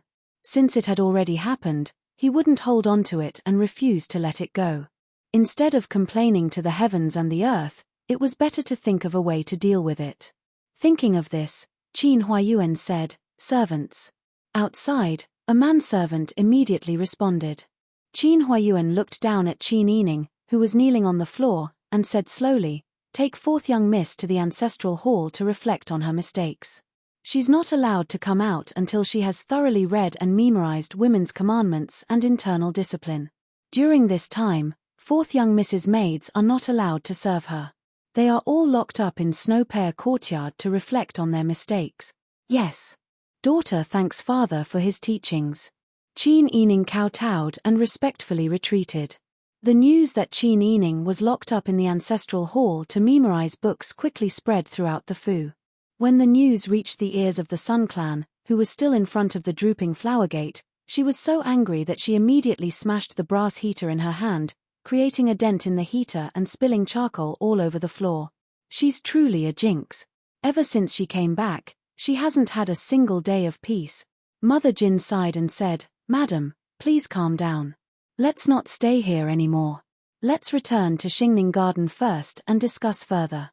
"No, wet nurse. Don't try to persuade me. Right now, I'm just waiting for Qin Meng's response. If he doesn't want me to stay, then why should I stay?" The Sun Clan stubbornly stuck out her neck. Mother Jin felt a headache coming on. Originally, the first madam had nothing to do with this, but now she was making a fuss. Wasn't this just looking for trouble? Right at this moment, the Sun Clan saw Qin Meng's manservant sticking his head out of the half-opened drooping flower gate. The Sun Clan reprimanded him. "Little monkey, what are you dawdling for? What did your prime minister say?" The manservant didn't dare to repeat what Qin Huayuan had said. "If she wants to leave, then tell her to scram. It's best if she doesn't come back." With a smile, he said, "Madam, the prime minister is busy." The Sun Clan didn't wait for him to finish speaking and was already wiping her tears as she strode out. "Wet nurse, prepare the carriage. I'm going home. If he doesn't want me to stay, then what's the point of me staying?" Mother Jin's heart was very tired. She hurriedly went up to block the Sun Clan's path and didn't let her leave. She also hurriedly gave Qin Huaining a look. Qin Huaining, on the other hand, was constantly wiping her tears and couldn't see what was going on. After all, Mother Jin was a servant. Even the two head maidservants, Cai Lan and Cai Ju, didn't dare to pull the Sun Clan's way. They could only circle around her and persuade her, anxiously stomping their feet. After this torment, the Sun Clan finally sat in the carriage. After they were seated, the Sun Clan finally remembered that Qin Huaining had just followed her to the drooping flower gate. She asked, "Where's Sister Hui?" Mother Jin sighed. "Miss Huaining only sent Madam to the second gate. She didn't follow you." The Sun Clan's tear-filled face revealed a shocked expression. "Didn't she just say that she wanted to accompany me back?" Mother Jin didn't answer. She was now beginning to feel that Duchess Ding's reprimand was correct. On this matter, although Qin Huaining was persuading the Sun Clan, it didn't have any effect. Instead, it made the Sun Clan even more irritable. "Madam, in the future, don't disregard your health too much. Anger is harmful to the body." Mother Jin originally wanted to say that she shouldn't trust Qin Huaining too much in the future, but she swallowed the words back down. These words didn't have any effect on a servant like her. She needed to report back to Duchess Ding. At this time, in Xiao Garden, the old madam wasn't as furious as she usually was. Instead, she dismissed everyone around her and only left Mammy Chin to talk to her. Lu Juan, look at Brother Meng's appearance today. Is he angry at Sister Yi? Why do I feel that there's something fishy about it? No one knew a son better than a mother. The first person in the old madam's heart was her most promising eldest son. She had the deepest feelings for her eldest son and understood him the most. According to the old madam's understanding, since Qin Yining had made such a big mistake this time, Qin Huayuan would only tell her about it and let her teach him. Why would he feel heartache for Qin Yining being slapped by the Sun clan? Why would he take him away to personally teach him a lesson and punish him? In the end, did he like Qin Yining or not? Mammy Chin said, in this servant's opinion, Prime Minister should be teaching fourth miss like a son. The old madam had already guessed it, but she couldn't grasp the main point. After Mammy Chin's reminder, all the intermittent thoughts immediately connected. She nodded heavily and said, that's right, Brother Meng really thinks this way. Otherwise, why would he value Sister Yi so much? Looking at it this way, although Sister Yi caused a big disaster, she also gained Brother Meng's favor. Not only is fourth miss intelligent, but she also has courage and insight. Although she's a woman of the boudoir, she has a chivalrous spirit that doesn't lose to a man. Old madam, don't you think that fourth miss's appearance and temperament are very similar to Prime Minister's when he was young? That's right. The old madam nodded repeatedly. Recalling her eldest son's appearance when he was young, it seemed that she had returned to those beautiful years. She was very fond of him. Brother Meng doesn't have a male heir yet, and he met a daughter who is so similar to him. It's inevitable that he likes her a little more. But Sister Yi is so audacious this time. After all, she's done something so wrong. Ayo, old madam, don't worry about it. Mammy Chin brought over a teacup and said with a smile, this servant feels that Prime Minister is very happy to solve his daughter's problem. Happy to do it. The old madam took the teacup and thought about her son. She also remembered the interesting things that happened when her late husband taught her son. She nodded in understanding. First, she laughed, then tears filled her eyes. Ingguang doesn't have the good fortune. If he could see his children and grandchildren being so capable, I don't know how happy he would be. Mammy Chin saw that the old madam was thinking about the old master who had passed away, so she quickly comforted her in a soft voice. She comforted the old madam until her heart calmed down. Then, she said, Prime Minister let fourth miss go to the ancestral temple to recite women's commandments and internal instruction. He also didn't allow the people around her to serve her. The old madam thought for a moment and said, since Brother Meng values her, she must have some benefits. The people around her aren't here, so you should make more arrangements these days. Instead of counting on Sister Yi's mother, it's better to count on the old world's red rain. Old madam, don't be angry. Your health is more important. As for eldest Furen and Prime Minister, it's just a small quarrel between husband and wife. It'll be fine in 2 days. The old madam was annoyed when she thought about the Sun clan. She couldn't help but scold, I can't stand that arrogant appearance of hers the most. It's just that she has a good birth. She's just living off her ancestors' achievements. She has no talent and no virtue. How can she be worthy of my brother Meng? Mammy Chin saw that the old madam was angry again, so she couldn't help but comfort her with a few more words. After the old madam washed and went to bed, Mammy Chin called a daughter-in-law and a young maidservant from Xiao courtyard. She said, the old madam ordered you two to go to the ancestral temple to serve fourth miss in her studies. Come with me. The daughter-in-law and her husband's family were surnamed Ge, so they were all called Ge family. The young maidservant was called Xiao Ling. She had just turned 10 years old and looked very clever. The two of them bowed to Mammy Chin and ordered the older female servants to carry the bedding, charcoal stove, and other trivial things to the ancestral temple. The ancestral temple was located in a quiet courtyard in the southeast corner of the outer courtyard, next to the 3-story Yi Gate. The main room enshrined the memorial tablets of the family Chin's ancestors. The side rooms on both sides were often cleaned and tidied up. It was more than enough for people to live in. It was even more tidy and gorgeous than Qin Yining's Snow Pear courtyard. When Mammy Chin arrived, Chin Yining was already holding a book, Internal Training, and reading it.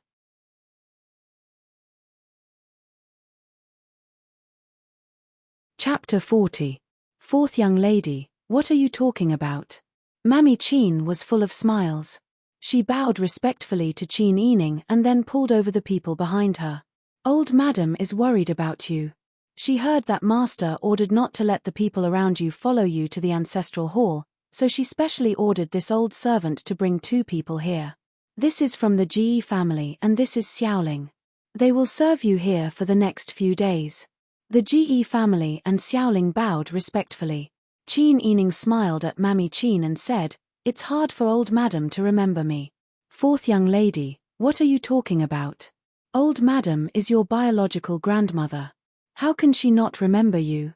Mammy Chin turned around and ordered the Ji family and Xiaoling to bring people to take care of Chin Yining's room for the next 2 days. She then said, I'll order them to bring the food boxes for the next few days. Young lady, you can rest assured.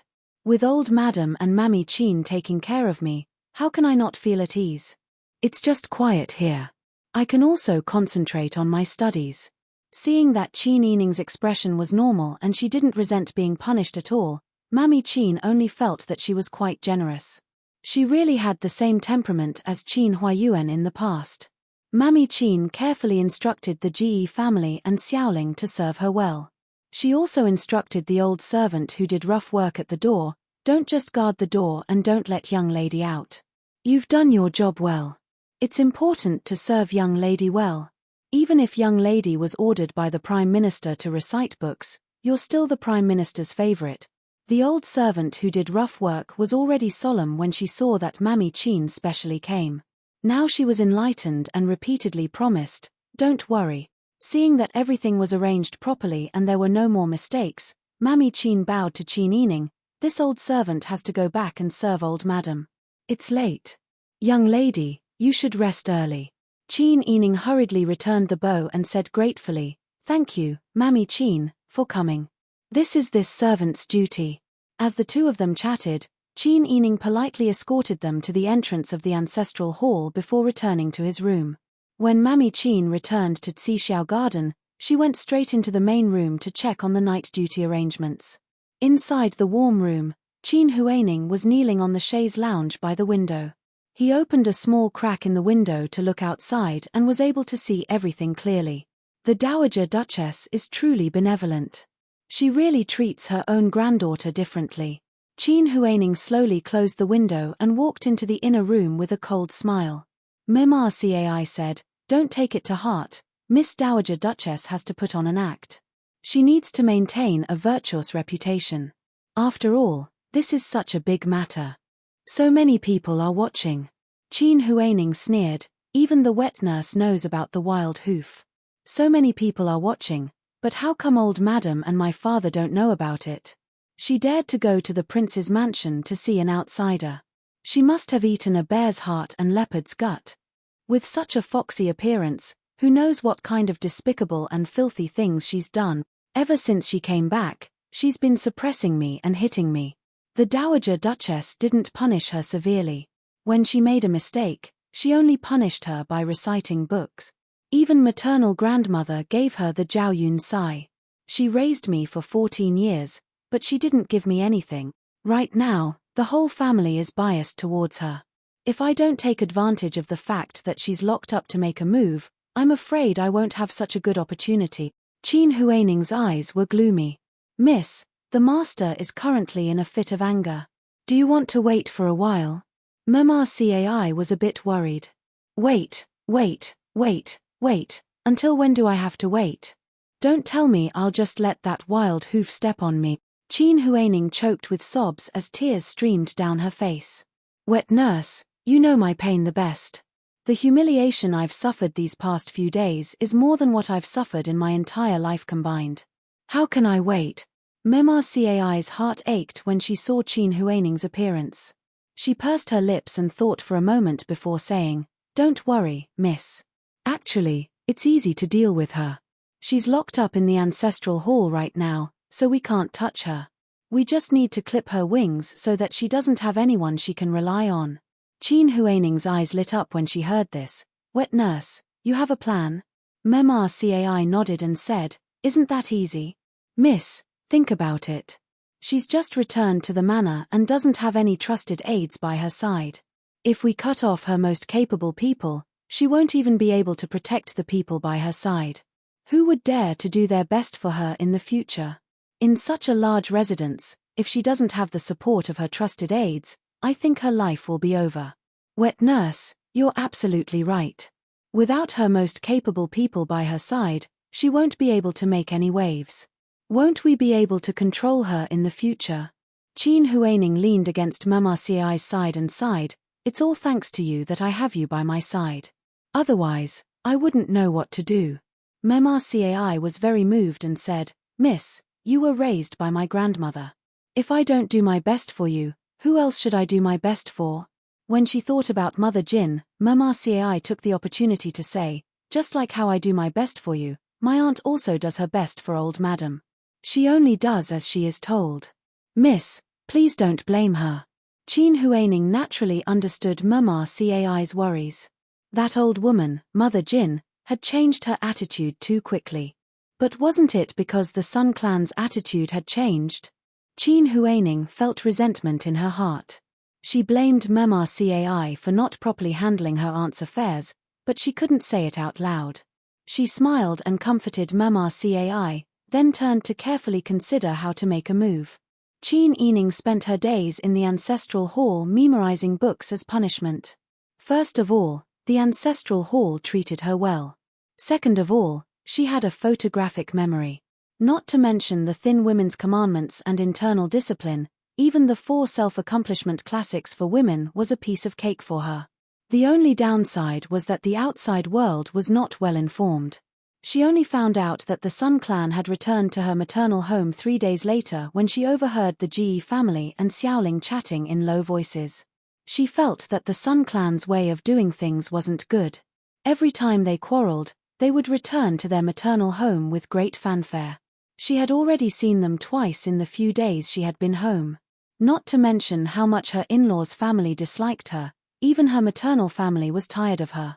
The Sun clan completely relied on their family background to wantonly squander the benefits that Duke Ding had accumulated for Qin Huayuan.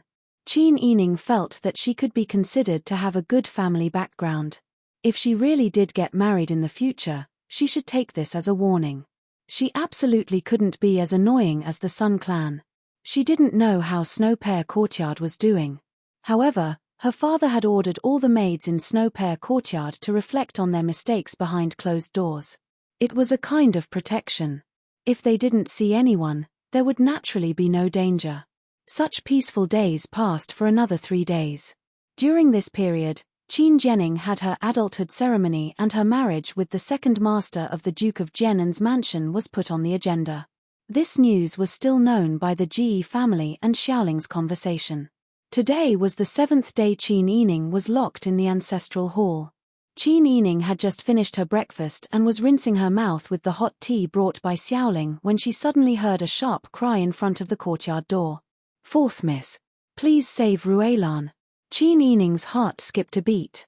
She recognized that it was Qiu Lu's voice and hurriedly ran out. Weren't the maids in Snow Pear Courtyard reflecting on their mistakes behind closed doors? How could something happen? Fourth miss, slow down. Be careful. The Ji family and Xiaoling hurriedly chased after her. Pushing open the courtyard door of the ancestral hall, Qin Yining saw 2 stout nannies holding Qiu Lu, one on each side. Qiu Lu's hair was messy and her face was full of tears. She used to be a steady and dull person, but today she was crying so hard. Seeing Qin Yining, Qiu Lu was about to speak, but her mouth was covered by a nanny. She was so anxious that her eyes were red, and she couldn't help crying. Her tears fell even harder. Qiu Lu must have risked her life to come here to report. Stop. Qin Yining got rid of the Ji family and Xiaoling, stepped forward and grabbed the stout nanny's wrist. Immediately, the nanny was in so much pain that she screamed, "Oh my God." The 2 stout nannies didn't dare to pull Qiu Lu anymore. Qiu Lu, what happened? What happened at home? What do you think happened to Ruelan? Miss, Huaning's maid, Bitong, came last night and asked Sister Ruelan to go out. Sister Ruelan didn't go at first, but Bitong said something and she had to go in the end. Sister Ruelan didn't come back the whole night. Early this morning, Madame Dowager spread the news that Ci Xiao Garden caught a thief who wanted to steal something from Madame Dowager. The thief was caught by Miss Huaning's maid and said that the thief was Ruelan. Madame Dowager was furious. She ordered Sister Ruelan to be flogged 40 times and thrown out of the mansion after that. Sister Ruelan must have been wronged. 40 floggings will kill her. Sister Ruelan still has her mother and younger siblings at home. If anything happens to her, their family will be finished. Miss, please save her. Qiu Lu was kind-hearted and honest. She didn't know how to avoid people and told them everything while sobbing. The stout nannies, House Ge, and Xiaoling had already guessed it when they heard this. Qin Yining also knew that Qin Huaining must have taken advantage of her absence in Snow Pear Courtyard to take advantage of her servants. Not only did he want to get rid of her right-hand man, but he also wanted Madame Dowager to think that her superior was not upright so that Ruelan, the subordinate, would go astray. If Ruelan was really taken down by Qin Huaining, all her previous efforts would be in vain. If she couldn't even protect the people around her, how could she control them in the future? It wasn't easy for her to find a confidant. Would she have to fight alone in the future? No. Ruelan must be saved. Although Qin Yining was grounded to recite books, he was anxious to save Ruelan. He didn't care so much and was about to leave. Just then, a voice came from the entrance of the alley. Miss, please wait. Qin Yining turned to look. It was Mammy Qin. He didn't know how long she had been here and how much she had heard. Mammy Qin. Qin Yining suppressed his anxiety and greeted Mammy Qin politely. Mammy Qin bowed and said solemnly, Miss, don't forget that it was the Prime Minister himself who ordered you to be grounded here. Without passing the Prime Minister's test, you can't leave the ancestral hall. Besides, even if you go, how can you save people with your mouth and white teeth? There is conclusive evidence that Miss Ruelan stole Madame Dowager's jade bracelet. She was caught red-handed. Qin Yining heard this and felt like a bucket of cold water was poured over his head. You're tuning in to the Dreamy Chapters YouTube channel. We're so grateful for your support and don't forget to subscribe to join us on this incredible journey through captivating stories. Your generosity through donations truly makes a world of difference, as it's the primary source of revenue that allows me to expand and enhance this channel for you. Thank you from the bottom of my heart for being a part of this adventure.